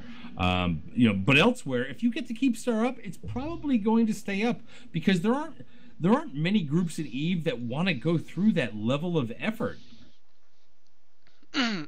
or if they do chase you out of the territory, they will sit there and find a way of negotiating a settlement for that structure. Nah, well, I mean, it depends really, because a Keepstar is no good to an alliance like PL that moves around all the time. Like our entire existence is nomadic. There'd be no reason for us to ever have a Keepstar.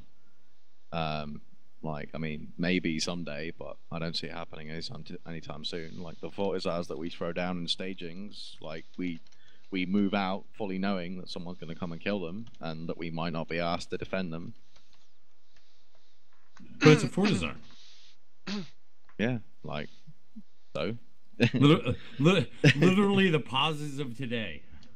Yeah, pretty much. Do you think that so anchoring pauses, right, is a pain in the ass? Unanchoring them is also a pain in the ass. No, a faction Fortizar on the other hand. I don't know if we just walk away from that, but I mean this is probably been a couple that died. No, I think they normally do try and anchor them, but we don't once we anchor a structure like that, we don't expect it to end up back in the hangar ready to be redeployed. We just expect it to die. If we get it back, it's a bonus, right? Rip YOLO Swagtron. Somebody said it. LeMayo. I'm gonna do a shot to fucking. That's Altmon. Altmon always comes in and says that shit like he's some edgelord. Like there's a reason he's not streaming Eve anymore. One of us needs to wear a scarf every fucking week because that's just like the way it should happen. I wore a onesie all day today at work.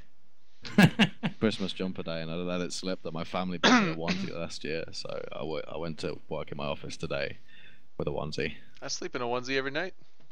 Didn't they not used to be called onesies? Didn't they used to be called unitards? But now you can't say unitard? No, I'm pretty sure a unitard is different. the people dance in. Yes, That's like a swimming costume, but not. Is it a unitard? I thought it was something. It was something else. No, a there's unitards and leotards. Leotard. They're that's the same thing. But leotards. Something else. Leotards wrestlers wear, right? Oh, you're a tard, Dirk. I'm saying, but you can't say anything with the word tard in it nowadays. Alright, so I googled unitard, and none of these people look like wrestlers. You just can't say anything with the word tard in it. I already did mine. It's basically a gimp suit minus the ball gag. Were you doing a scarf shot, Drayden? It's a scarf shot? I don't know a scarf. Minus the ball gag. Bring out the gimp. I bet I could find a sock long enough and wrap it around my neck called a scarf. That's great thing about Idaho. You don't actually have to have clothes. You just gotta have something that looks like it's made of cloth of some kind, and that's clothes. Deer skin. What is this? It's a picture. Oh, that's slightly different. Is this safe for Twitch? Can I put this on? I think it's safe for Twitch. Yeah. Unitard. The bulge isn't that big. I think it's safe for Twitch.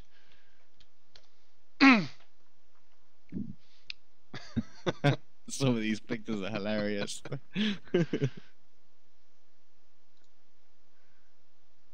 That looks like is that Russell Wilson? No, that's not Russell Wilson. I'm pretty sure half of these pictures of people in unitards is like a picture of someone in a unitard with someone else's head photoshopped over it. I'm pretty sure like skin tone doesn't quite match. These people aren't very good at Photoshop. But I'm already thinking whose head I can Photoshop on it, so it's all good, right? Alright, the unitard you're looking up is different. Speak for yourself, Steel Horse. Don't assume my bulge.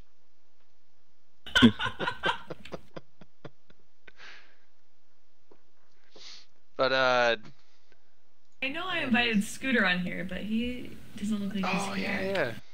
He was here earlier. Fuck.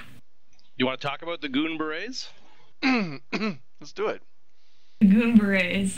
Got So my version of the story isn't as interesting because pretty Fucking much. kids. give a rundown.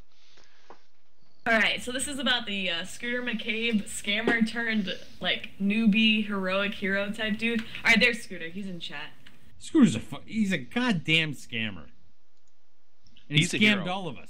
And not only that, but He may Imperium be a News Network scammer, but he's a scammed all of us fucking as saint, well. alright? This was an investigation. So, yeah, so I'll start with my part. Rip and then- Olivia. And then Scooter. Oh, there's Scooter. He's here. So what ended up happening is I was streaming and I made an alpha account, was talking in newbie help chat, and just kind of hanging out, and I get this email from this guy named Scott. Scott with like a bunch of shit after his name, and he's just like, "Hey guys, join my alliance," and like he had some Was it links. Scott from CO2? No, it wasn't from CO2. I didn't recognize the name. It had some links to like I think like a pub help chat and then like some random ass like other chats. And I mail him back and I tag Elise, Graf, and Matani on it. And I'm like, "Hey asshole," or I'm like, "Hey, can you guys like take care of this fucker?" And he mails me back going, "Oh, I went to high school with these guys," or like some shit like that. So one, Graf, Elise, and Matani are not all the same age, so obviously they're not within 4 years of each other. So obviously Maybe he's this really guy, bad at high school. I think they are. I think they're all pretty At freaking high close. school. I mean, that could be, but he obviously didn't go to school with them, was just bluffing. Oh my So god, I was if like, somebody oh. out there right now is not making a picture of Graf, Well, the I mean, Matani, I and wouldn't Elise have even walking gone down a that hallway far, with like, locker they don't rooms live with anywhere lockers near on each each other. side. Those So you bros would said be that- like the fucking Breakfast Club.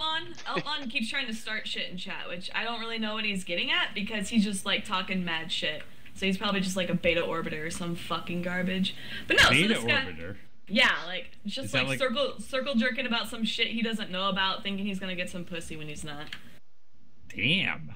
Damn. Sorry, Damn. Damn. Being all over brutal. that shit. Woo! She's like, goddamn Beta Orbiter. But anyway, Fuck so betas. Where's Side- Paul Sullivan with the shots fired like soundboard? What? We Throw don't even that know shots what Paul fired Sullivan is. soundboard on there, man. There's a goddamn picture on screen tonight that doesn't talk. Play the shots fired. Shots sound. fired. Play it. We need it. Jeez, at least set off your fucking fire suppression machine. There we go. Okay. It's my So you service. send a mail. Easy. Fuck with this guy, and then what? Alright, so I message him back because I'm like, okay, let's pretend like he's like, maybe he's not bluffing. Maybe he does know Elise and Matani. And I'm like, I just don't know who he is. So I message him back asking him Elise's first name, Matani's first name, which are public knowledge because both of them are on CSM. Anyone can look that They're up. both named Bob, which is odd. Exactly. Because they're brothers. Exactly, but it's very easy to look up. And then I asked them, where does Graf live? Because Graf, spoiler, he says all the fucking time on this show, he's from Minnesota. It's pretty fucking like. Did you know no. his real name is Mitch? I thought he was from Okay. Wisconsin. Oh my god. You guys Just are throwing it ruining out there. my story. But anyway, so I message him back and he responds and goes, "Hey kiddo, I'm gonna get you kicked from your alliance," or like some shit like that. And I'm like, okay, yeah, because they're definitely gonna kick me because I'm in both of those alliances on my main, and they definitely don't know who I am. So I leave it at that, and then later, like I think within the next week, Matani emails me back, and he takes Scooter in it, and he goes, "Yo, Scooter, get to work on this," or like something like that. I'm like, oh shit, is shit actually going down? So I end up talking to Scooter, and like I know Scooter, like he's obviously been on the show before. People kind of know his name. And he's like asking me questions, so I give him my story that like this guy comes around, like I don't know how he got my in-game character name, but he was somehow spamming a bunch of new bros. Because if you checked all the names within the original email, they were all newbies. And he somehow got all of our names and was just messaging everybody. And there was like some weird ass shitty links in his fucking email. So that's where like kind of Scooter took over, and I was kind of involved a little bit because I was kept in the loop. But I think the rest is all Scooter's part of the story. And Scooter's here in comms now. Yes, Oh, is he? ma'am. There he is. Hey, how you Hey, you doing? giving away a trillion disc again tonight? If you want. Yeah, so I get this random mail from Mittens, and it's got everyone attached, and it's like, go fuck with these people. And so that's like the first time I think I've ever had like him send me a mail where he's got the other party that is going to be fucked with in the mail. So the guy knows I'm coming to begin with. And I'm like, well, that's kind of different. So I decided actually like I'm gonna calm with this guy. Just give him a chance to make things right before I actually have to get involved and put effort into this. And so I get into a conversation with him, and we're talking. He's trying to say, no, this is not my alt. And I'm like, no, I know it's you because I already know. And like I had an alt already in his group for about a week, so I know who's who and how many different alts he has. I knew of 5. He's got like a shitload more. And so I'm watching Ocean's 13. I'm like, fuck it. And like the scene comes on in Ocean's 13 where it's I'm like watching Ocean's 13. where like George Clooney goes up and offers the guy Billy Martin, which is like in their criminal parlance, like, hey, I'm gonna give you a chance to make things right and walk away from this without anything happening. And of course, just like in the movie, this guy's like, little fuck you, and I'm like, oh, okay, game on. And so for the next week, I'm down there with Scooter and a Cloaky Tengu, and I have my alt in his corp. And I'm listening to this guy, and I'm starting to learn things about the group. And in the process, like, I'm thinking, well, I'm going to fuck with him for a little bit, and then do a thing with Scooter, then, like, fuck off, and then let my person, do something heroic that gets Scooter out of there, and then use that to help build up the credibility to get roles in the future. Well, things change when I learn what this guy's up to. Like, he's bringing people in that are just new to this group, like 1 to 15 days old. That's the requirement. They can't be older than that, because if they know any better, they can't be physically older than what? Like in game, they can only be 1 to 15 days old. Oh, I'm sorry, in game, all right. Yeah. So, because if they have any kind of experience like the shit that he's doing, they'll be like, well, this is fucked up and stupid, and he would get called out on 0 to 15 days, you just believe that that's part of Eve. Yeah, like this, basically you don't know no better. So he's doing that, and then he's sending these broadcasts to him telling me, hey, you have to click on these links that go to these sites that I have. And they're real cringy too. One was like a real estate classified website, and the other is a dating website. And he's like, you have to click on these or you get kicked, and by the way, they're helping me make money. So that's the real life RMT shit right there. The shitty shit he was doing also on top of that, he was telling him you can only rat. He set the ratting tax to 10% and told him that any loot they got, they have to sell it to him at 50% of the market value. He then turns around and sells it back to them on the market at 125% of the value, on top of them having to buy their ammunition directly from him. Wow. So he's got this like 1920s Orwellian He's mining got it all. company He's thing. getting the tax and he's selling you the ammo. Well, to the make 10% tax is like 10% tax is pretty standard. I was like, that's not a bad deal. The having to sell your loot for 50%. Some organizations out there will roll 20. Yeah, 15 and 20 is not even off. Well, or whatever. 20 is one of those where I'd be like, man, that's pretty high. 15, 10 is like, that's not bad. But yeah, having the whole market thing, that's bullshit. So the 10% isn't that bad, so you're not really thinking about it. Then he starts doing this other stuff where he's raking in way more than most groups out there would off their guys. And he's taking that money out of the corp, putting it onto his private character. He's buying plexes with them so he can just fund the game. He would brag about this on comms. Right. So he would do this, like start doing this shitty shit to people. And as I'm there, he starts to go off the rails because he's getting tired of being camped in. He starts accusing everyone of being Scooter. He starts randomly kicking people, and I kind of helped with that. I'm Naiden. I would like when I learned, like when I would, yeah, pretty much I just pulled a Negan on him. I'm Scooter. Like, well, what would happen is I would learn some information listening on comms, and then what I would do is I'd turn right around and take that information and shoot active like people and him as Scooter. So he's thinking, like, he could only got that from there. So this guy's helping Scooter, or is Scooter's alt. So he'd like kick him and fuck with him. And finally, one day I'm heading down there. I get blown up with my Tengu by this group, Sword Damocles, like, and they're like the 15th group that like hears about what's going on. They're like, "Oh, we'll send him a mail, like, tell him he's got to knock this shit off, or we're gonna come burn down shit." So like, PL is Grass is telling him, "You idiot, you need to stop this now before this gets worse for you." Like everyone's telling him not to, like, to roll over and listen to what I have to say. He ignores it. Well, finally his corpse sees all these mails, and they just revolt on him. And so they're down there, and he decides in the final act of dickheadness, he's going to kick all these guys out of Corp in the middle of Russian space. Oh, this is another fun part. He specifically has the Corp down there in Russian space, so no one can talk to anybody. And the only information they get is from Scott, and they're not allowed to like talk to other people. And they thought that was just normal. And with the language barrier, that kind of helped insulate him.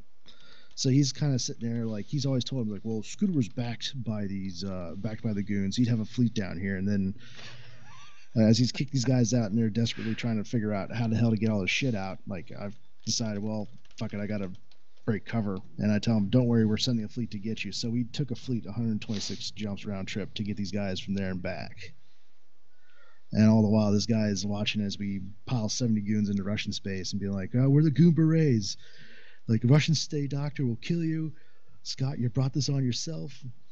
If you come outside, we'll burn you alive. We're here for ours. And then we got them all out. Bravo. And this whole time, during the story, like, I had people emailing me going, yo, we heard there's shit going down. Like, what happened? And so I'm, like, repeatedly sending emails telling the story. I kept logging into my alt to send, like, all these guys the story. And, like, I think there was one guy who, like, signed his real-life name along with the email. And I'm like, I'm just not going to acknowledge this because it's kind of weird. Like, all these newbies were like, what happened? What happened? Like, tell us what happened. So I was, like, attempting to, like, keep update. Triple It was Fault like has it right. It sounds like a fucking cult. Like people were out there. They were drinking the Kool-Aid, and not like the Goon Kool-Aid or like any of that kind of shit, right? But like literally the fucking like Guyana Kool-Aid. Sign on for my fucking tax. Sign on. Click my shit. Oh my god, I'm fuck. This guy was the fucking Jim Jones of Nullsec. Well, it's funny you mentioned that because one of the things we're sending, or was sent to CCP along with all the evidence of these screenshots of him demanding RMT, and we're also sending it to PC Gamer, which they're pitching right now to do a feature article on this. He has a GoFundMe account where he's demanding $5 million from people to donate to a co-op community run by him, a la Jim fucking Jones. See, and this is the kind of shit that makes co-op communities like look fucking bad. Because I was gonna start this thing out there in like a fucking bunker where all we did was play Eve down inside a bunker and waited until the fucking end times, and like people like this like kind of fuck it up. My fucking GoFundMe is dead because of people like this, and it's bullshit. Well, this guy, like right now, he's kicked just about everyone from Corp. We have infiltrated with all these different groups from Nullsec. This was the fun part where I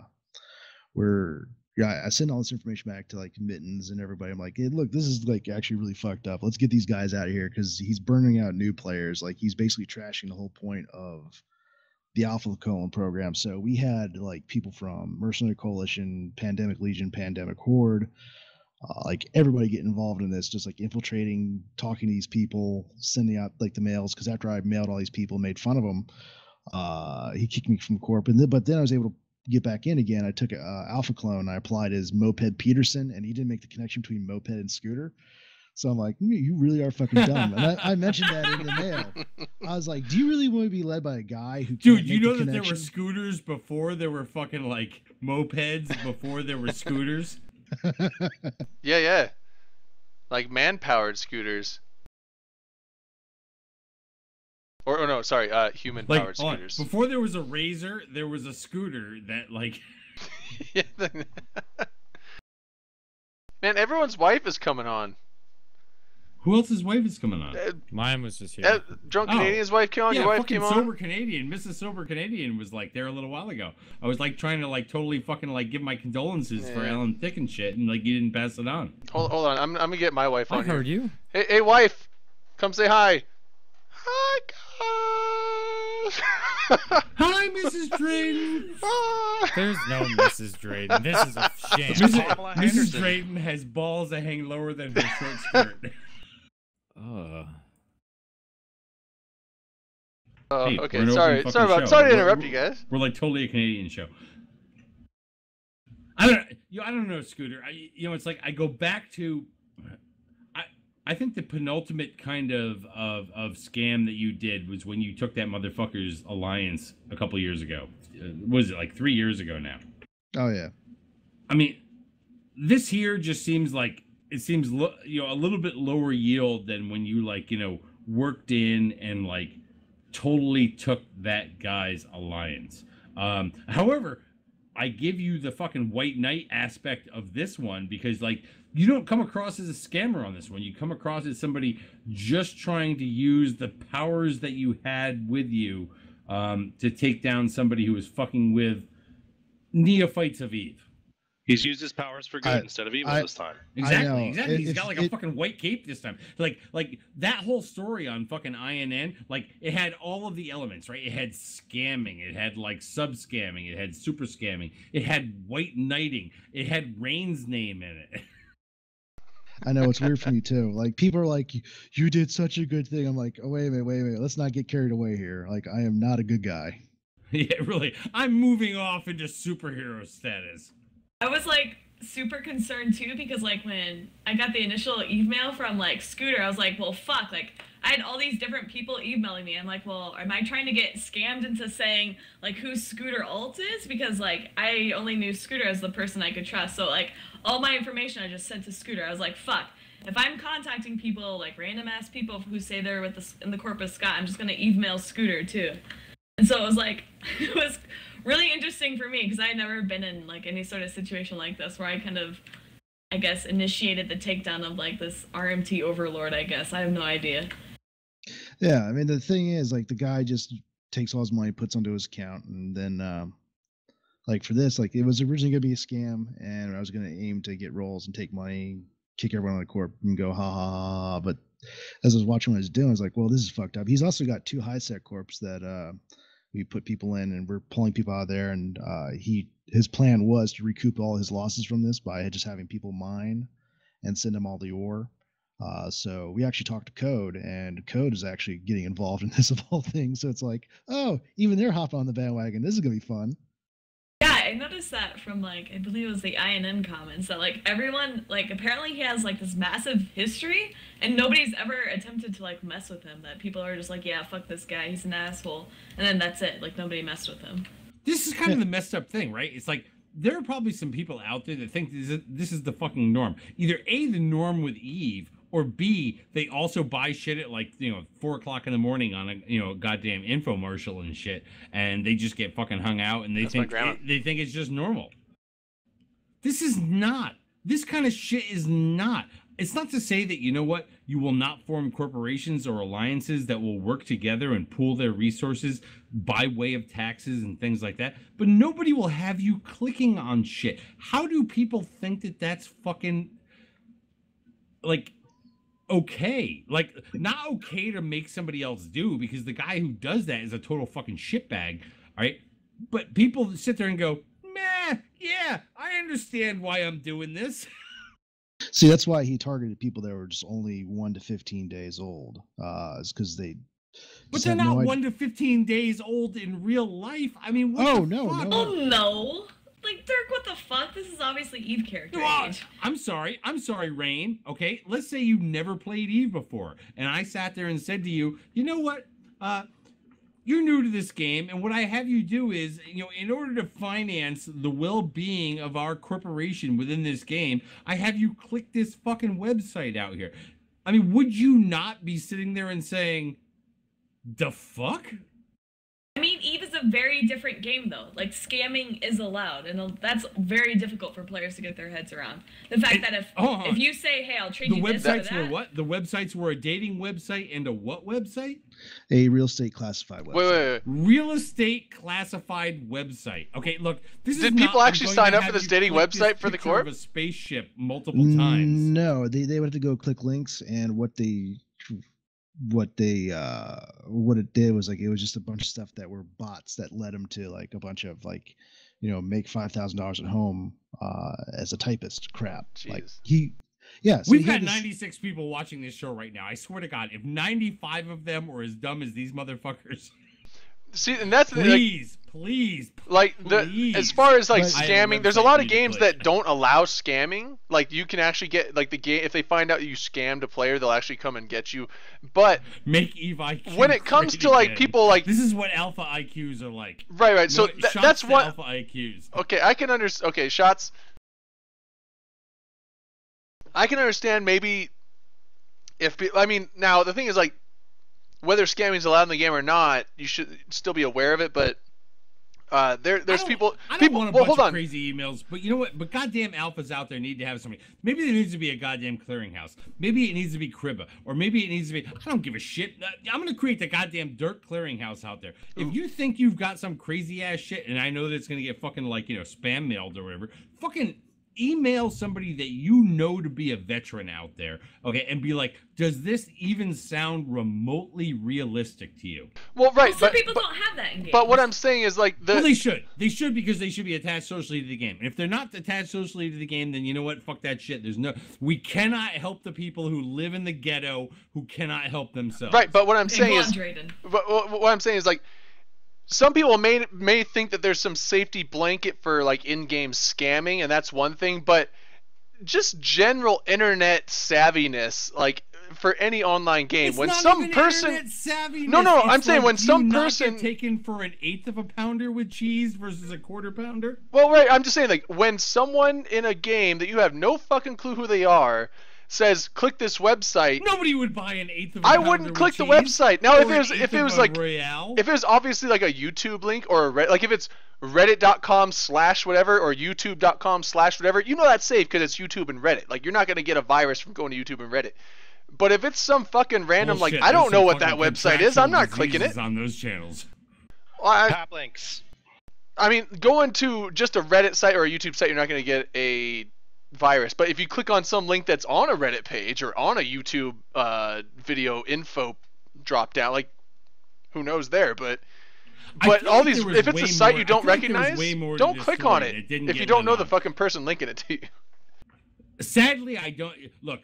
The way that this was advertised on the Imperium News Network as being one of its investigative kind of reports, okay, look, the first like legit investigative report that was done out there was the whole Olivia thing, right? And we fucking dug and we pulled threads out onto other people and other things and whatnot, right?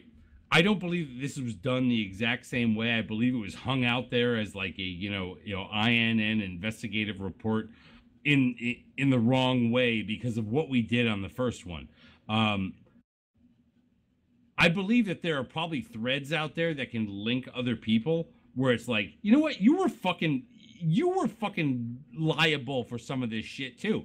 This was not one guy who like conned all of these other people.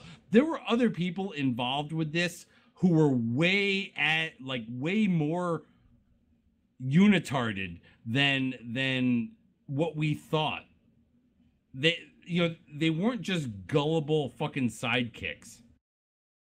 Well, in the chat, people are saying like we need to find them. They're saying and we need to space lynch them. Right So, now, they're saying that Okay. the people that were linking this stuff is who's to blame. Yes, they are. But aside from pointing who's to blame, I'm not saying the people clicking these links are fully to blame. But at the same time, it's like, don't click links you don't recognize. That doesn't mean that the people linking them aren't at fault, but don't click them. Like that's just general internet knowledge. Like old 80-year-olds click that stuff. Because I don't think New kids Lions shouldn't have click to that pay stuff. the price for this.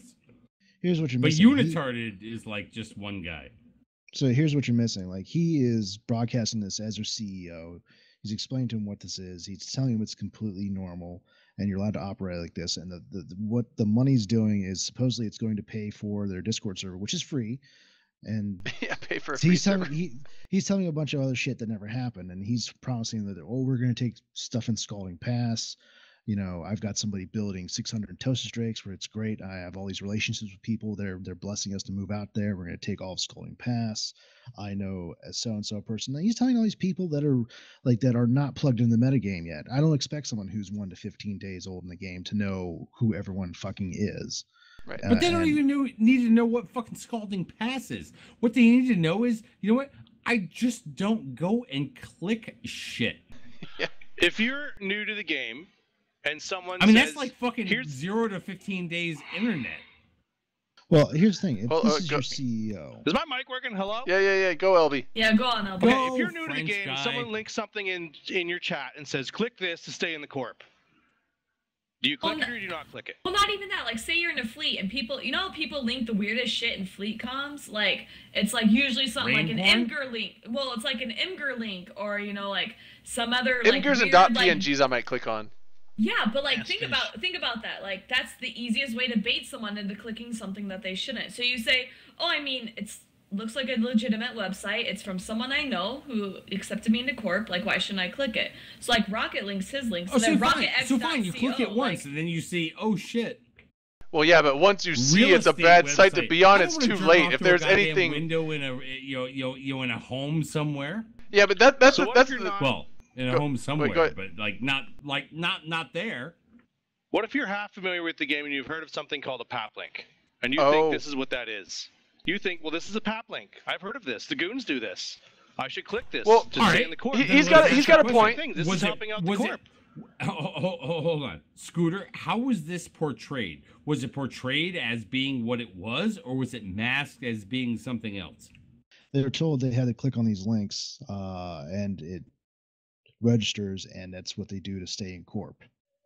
And what did they come up as? Hold on. What did they come up as? Because the in-game browser no longer works, therefore you have to. It comes on. It was broadcast over the Discord and goes, "Here's the links to these sites. They're my sites." He explains them. This is for me, and this logs you, and this makes me money, and you need to click on this so you can stay in. And he's explaining to these guys that it's a corp requirement and it's quite normal, and that's how it's being packaged. Okay, so number one, it was not in game. It was in Discord. Therefore, it was at a game. Therefore, it popped up as something. Did you click on one of these, and what did it come up as? So during the investigation, what it would come up as a link to these sites that he had created. One's called Top Dollar Classified, and the other is some stupid dating website. And if you want, I can get you the. So they came up. They came up as these things. Nobody thought for one moment that this was a pap link. Nobody thought for one moment that this was, oh look, it's just an image of a sexy girl like riding a spaceship. Well, okay. Go ahead. So here's the thing: when it gets broadcast in Discord, yeah, you see images for the sites, but it's being broadcast with his name, and he's telling him you have to click this, and he's talking to these guys. And I'm sitting in the room with them. It's like you have to click on these links to stay in corp. Now it's a part of the corp requirement. Now, I will have to say, and this goes into what LB was saying, and every time Scooter gets involved with these things, I just want to yell retard, but I'm sorry, I just can't. I can't this time because there's some validity to the point that it's like, I mean, how many times have you joined a corp and they're like, okay, and here's our forum registration page, here's for registration, like, click this, sign up for this, like. What about there's API? a lot of APIs, corps that require you to do that stuff, and it's like, I've clicked on it. API is super difficult for a lot of new players to understand. They're like, what? They get access to see all my what? Oh, and you're like, yeah. no, it's okay. They don't see your username and password.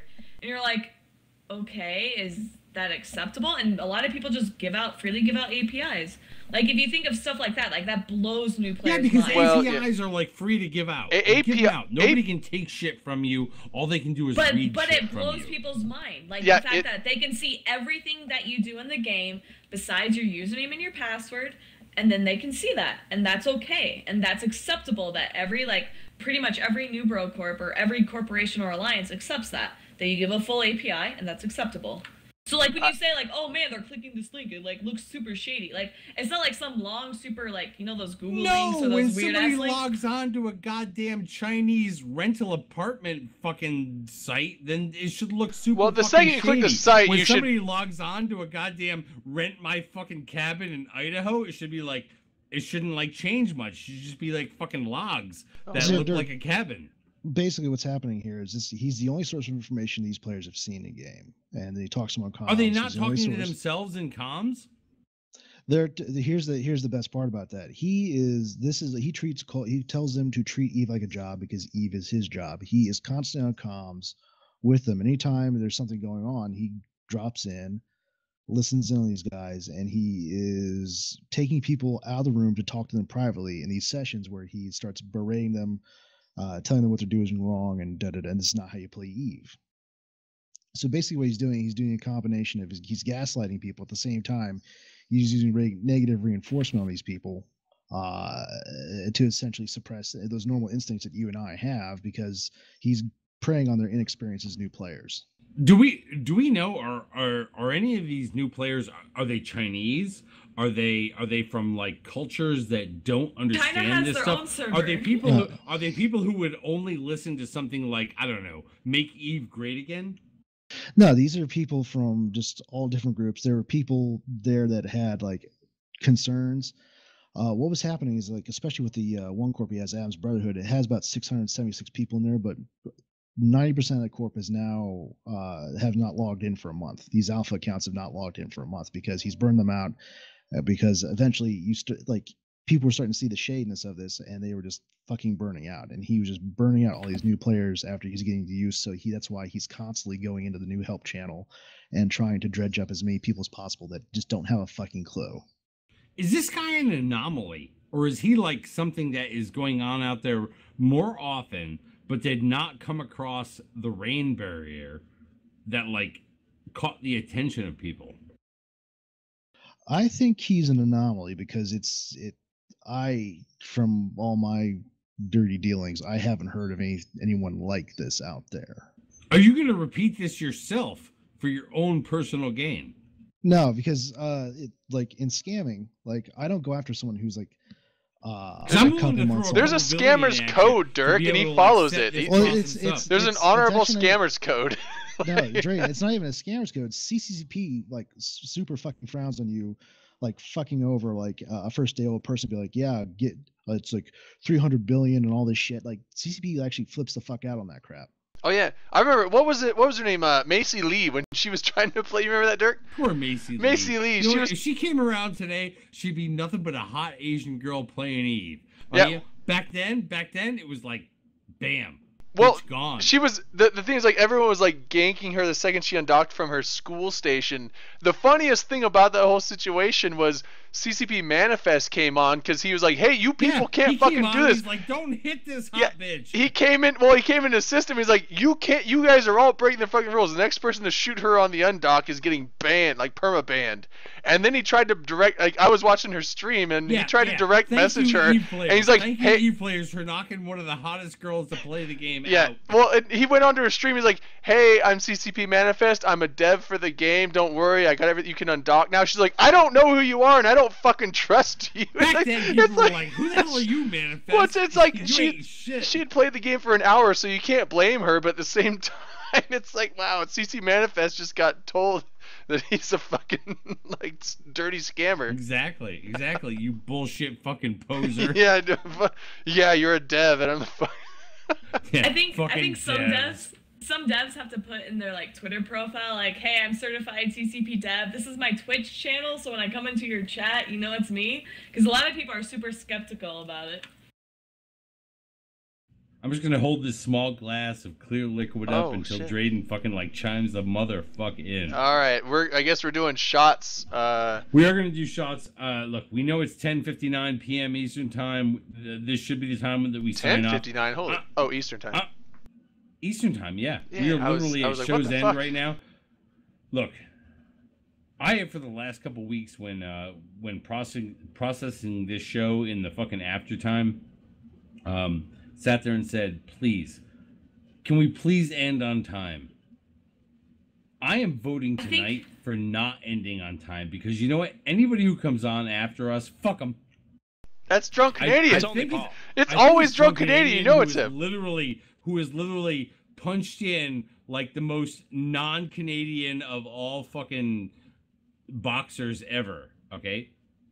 It's like, fuck it. What's he gonna do? Is he gonna play fucking Call of Duty? Is he gonna fucking go out there and roll with some fucking Division when he's not even from New York? He's not even from Buffalo. I'm not from New York. I play Division. Yo, why can't DC do his thing? I think that we have more things that we can actually legitimately talk about without me actually sounding like a complete total fucking asshole. Other than this point where I'm being an asshole about. I'm actually awestruck when I don't go to big cities. I'm gonna do a quick shot. I swear to God, the sun is rising over Rocket X's shoulder. I want to see it move across his head by the time this show is done. It is. It's actually on his shoulder. Yeah, up, bro. Is that the sun coming up? No, it's not. And he's It's a light. It's a light. It's 4 a.m. Oh my God! What kind of light? You have a spotlight in your kitchen? Turn that light up so that like every once in a while moves across your neck, that side of your head. It just like comes across. That needs to be like a fucking sunrise over your fucking beautiful face. Shot to the sun rising across Rocket X's right side of his body. It's I think that's actually the weirdest Don't thing do that I've shot ever like witnessed you've ever anyone seen do a it shot rain. to. the But whatever. Hey, we actually have some things to oh my god, my Twitter, fuck. Oh my god, I never look at my Twitter until the next day, and then it makes me unhappy because they're like, "Oh, Dirk." Dirk, you're drunk, go to bed, and you're like, fuck. No, So, yeah, well, I want to comment on like what that's Scooter early said. on, and then it and then it comes later where it's like, "Oh my god, Dirk just made sense." What up, LB? wait, what's it? So Scooter said that CEOs like that Scott guy are the rarity and not the norm. I think they're more common than we think. So No. I've been in a couple of high sec groups before I moved out to Null where people don't understand how the game works. They have just enough knowledge of it to be dangerous. So they get in the game, they start their own corp, they're a CEO, and then they start pulling people in, and then they're asking, give me your full APIs. And now we're going to set this buyback program, and we're going to set all this shit up. And they go way too fast, way too soon, and they end up being corrupt. Not because they want to be corrupt, but because that's how they think the game is played. And they treat the players that they have like employees, not like people that they want to play with. Well, Sorry, Rain. That was There's for Paul. nothing wrong with treating the people in your corp like employees. There's nothing There wrong is with when that you're not because qualified to do that. well, you know what? Shit, I know a bunch of motherfuckers that own goddamn delis that like don't know how to make shit as well as the fucking Mexican imports that they have that are making the fucking sandwiches. Except for the fact that it's okay. It's okay when you're doing it on a small scale. It's okay when you're like, rolling this shit out there and people understand it. When you're doing it on a larger scale to where it begins to count, like when you start getting into, in this game, corporation format, it's a completely fucking different story. I mean, look, if you can hire like 3 fucking immigrants named Miguel to like, make fucking sandwiches, for like, $1 an hour and you're charging whatever that will fucking cover that, like well over, totally different fucking story. That Okay, but is Miguel's not not paying scamming. That $15 is a month to totally make fucking sandwiches for taking you. advantage of the situation that has been presented to you. However, what we're talking about here, if you're talking about people clicking shit, there's a big difference between making a fucking sandwich and clicking shit. Clicking a fucking real estate website and a fucking like, I pretend to be a non-gamer who just wants to fucking date people website. Totally fucking different scenario. This is not fucking Canada. This is not fucking America. This is the fucking internet. And we all know that the internet is fucking global. Uh-huh. So therefore it's Croatia. Sorry, Croatians.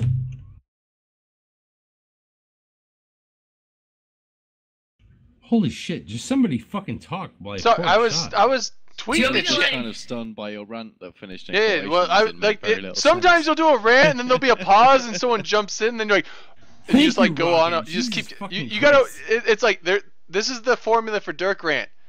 Rant. Breath rant. Breath rant. Pause.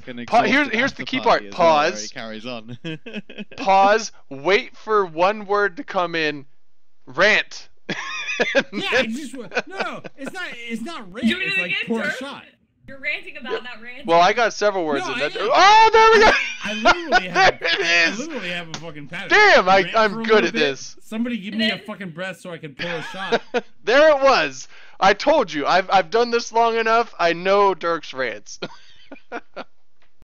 But if nobody jumps in, it's like I can pour a shot and then just totally come back again. I don't know why you can't talk while pouring shots. Like, that's what I've been doing. Well, because talking takes your hand in your mouth. Wait, no. Yeah, I mean, exactly. Talking takes. I have one thumb. I have Talking- one thumb talking. pouring shots. I have another one that's holding. You know what it is? I keep trying to like fucking hold the glass up while people can see. Okay, and therefore I have to pour with the other hand. The other hand right now is holding the fucking talk button. I can't pour and talk. So that the That camera went can see at the differently in same my time. mind than what actually came out. And this is why fucking Scooter can scam people because they don't have 3 hands. Oh man. Wish I had 3 hands. You know what we didn't get to? The What up, dicks. LB? Fucking dicks. Oops. Yeah, the dicks. Let's Go do ahead. it. Let's do this. They Let's do a Vegas dick the section. Defender missile. Go ahead, overall. guy who has no fucking heat in their home that they have to wear a fucking, like, you know, polar fleece on right now. Dude, you know how cold it is in Canada? It is cold in Canada. It's fucking winter, bud. Look at fucking Oh! Paul Sullivan. Paul Fuck Sullivan's yeah, like, bud. He's like, this isn't even a fire retardant system behind me. This is a, can you make my room warmer system behind me. If I On the just other side of the explode wall, this, there's a it wood pumps out stove. the And it's H. probably pumped with fucking water or wood right now. Definitely not water. Not water. Opposite. could you guys not burn the maple tree? Please, don't burn the maple tree. Because No, we no. all know What do you that care? You don't syrup even is think all our you got. syrup's real. Yeah, you get your shit from Vermont. Your Fuck syrup off. is totally fucking good. I give it to you. There's no question about that. Okay, but we know that your syrup is like, it's lesser, right? It's like the pine syrup of syrup. No. It's not really maple syrup. You guys shouldn't even fucking have a maple leaf on your flag. It should be like a fucking pine cone. A pine cone. Just saying, It's just pine like syrup would be offended. good for you guys. So this is what we're doing tonight. We're gonna bash Canada. Okay. Trump's taking all of your maple trees, just so you know. Well, I got some bad news. That guy, Scott MW15, he is from Canada. Well, thank you, Drayden. No, he Remembered is my in core. Canada. That was out there. I did. On I don't know Reddit. what That alliance was you're totally in. fucking clear. What was funny was the number of Reddit posts apologizing for that guy. We're sorry. Oh, the Canadians. Yeah. Well, the other thing that was weird. So about the fucking- sad. So the- sad. We don't need any players being sad Canadians by apologizing just because they ganked a motherfucker on a fucking gate that he should never have flown through. The Oh, funny I thing with did the my Red- shot. I can do another one. I think it's the last one Maybe I got. you did a shot. I did another shot. Whatever. Well, Yeah, Dirk, can we do a I said something good that looked like it should have been shot worthy. I did it. secret That's shout like- out to Scared Panda who just reached 2,000 followers and Yeah, she's yeah, streaming right now? Oh, Is she still doing Scared fleets after Panda this? reached 2,000 followers? Yeah. I wish I had tits. I swear to fuck. No, No, Dirk, it's like not because legit- she Oh, has tits, it's God. because she's actually fucking good at this game, and just because No, you're a she piece is, of she shit. is, but nonetheless. No, it's because she No, it has nothing to streams do a with her lot. tits. If I was bud. good at this game and had tits and Spoiler, had my she's not personality, even wearing a bam. low-cut shirt. Oh, right, No, you she- get triggered so Dirk, hard. you have a shit personality, okay, bud? So sorry. No, Hope you she don't be gets the sorry. followers She's because she Falcon streams a level. lot. She streams consistently. She Well, and has she's a good fun stre- doing she's a good whatever streamer. she's I'm- doing. She Number teaches one, she does people, not stream so... consistently because there was that whole time from when she moved When from she was Arizona moving to and didn't have a Michigan computer. to She's busy, Ohio Dirk, to like, some that's other part of state that streaming. Trump didn't take. Right, it's kind of hard to stream when you're moving, but at the same time, and Suck my dick, Dirk. Just because if you were a girl, you could suck my dick. How about that? Mr. I need tits to be successful in life because, yeah, you don't have a fucking personality. We get it. You know what, Oh, Rain? should be triggered. You're, Get you're, Shut the you're- fuck up, you're Rocket. cutting deep right now, Rain. You started this fight, so Pretty we're good. gonna end Yeah, it right that's here. It's not even about personality right now. It's about sucking dick. Okay, you know what? And like you and me, Rain.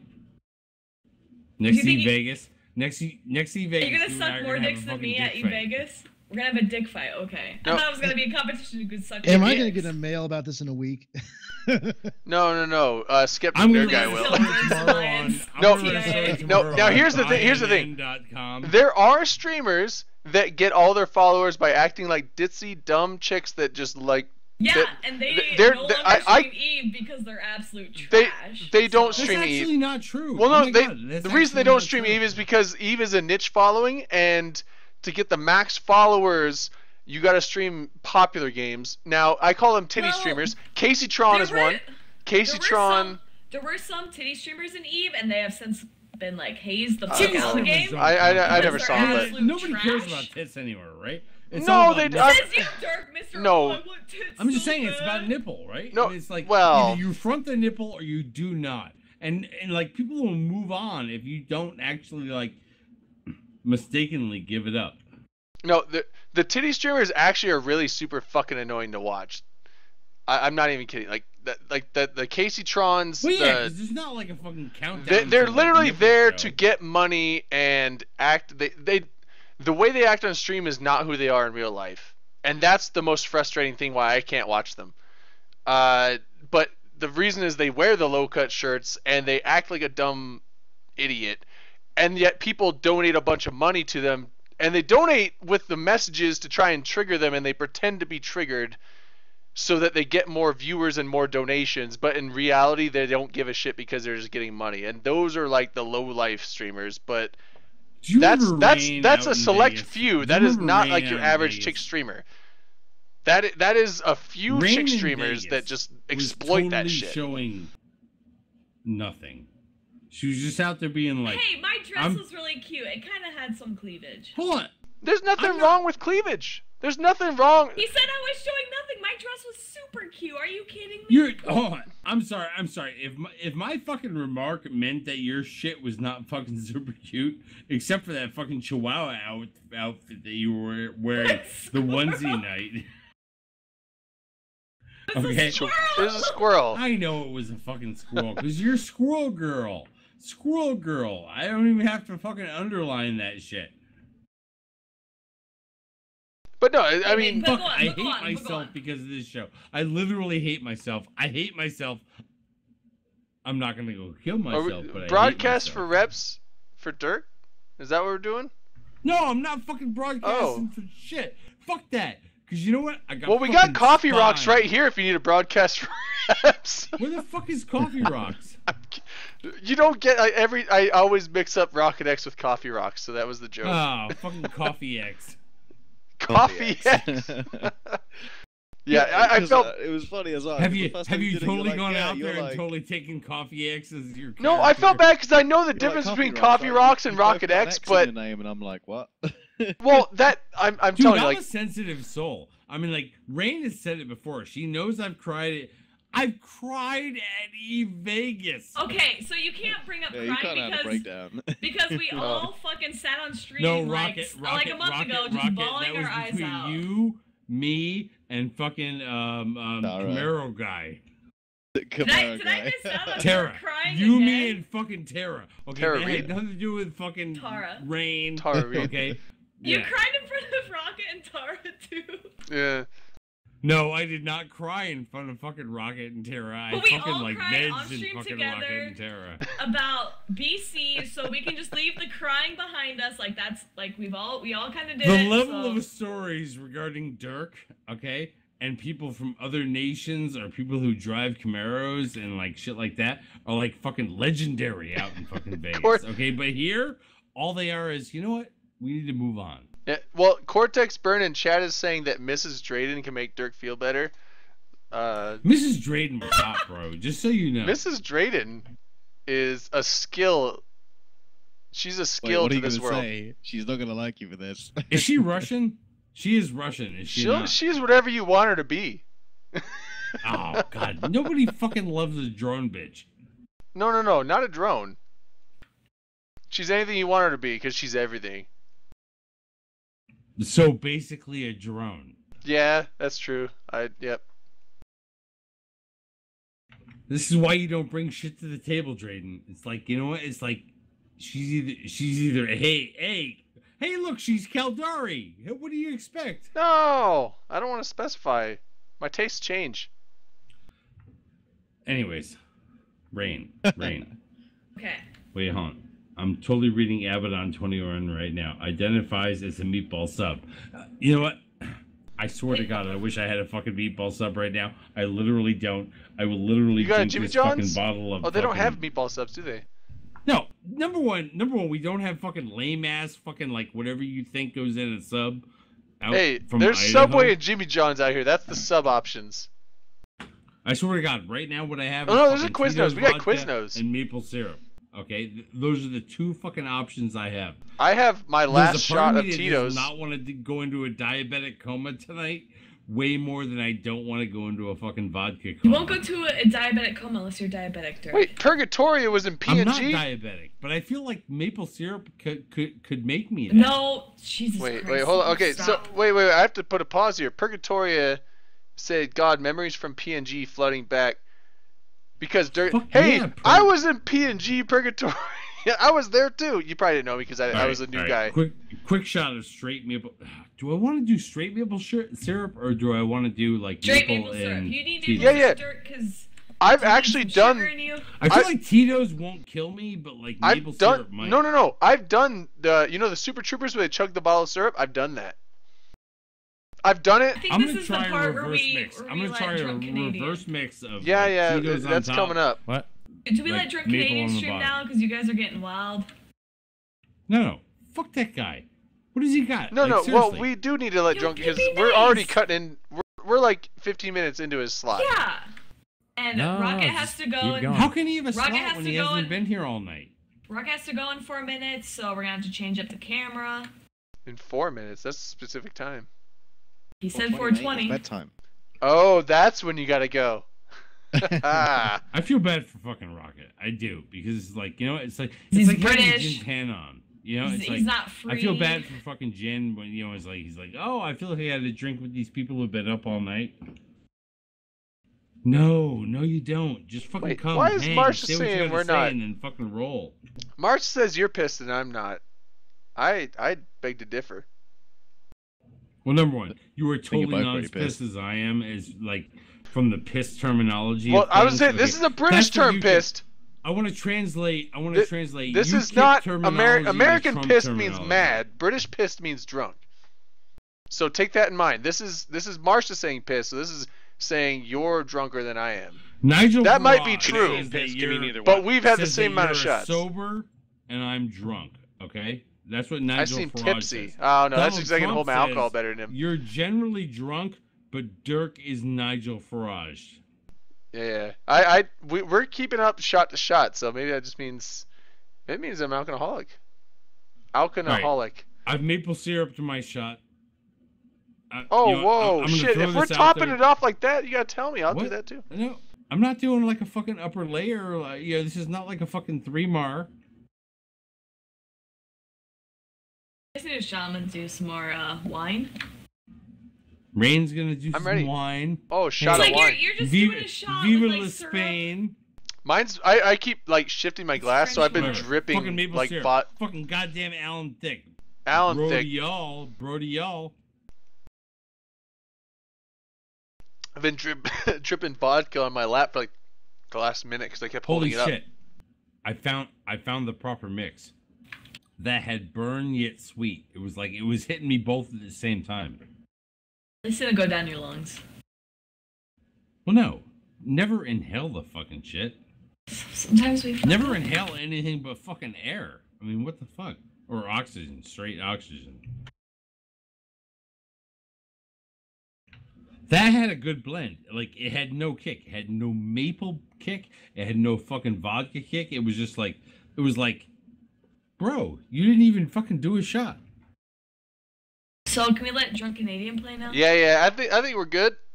All right, we'll throw it out there. I can't look at this fucking picture of the goddamn fucking Colonel. I mean, goddamn Colonel Sanders, you look good, bro. What are you talking the new Colonel, like the new Colonel from the commercials? All right. No, this is something from the fucking Drayden, you ready? DPRK fucking news service on Twitter. It's like they tweeted this shit out earlier. And then above that is like something from Dirk, Barack Obama. What do we say when we say goodbye to people? Later, bitches. Later, bitches. Later, bitches. Where's the fucking off button for this?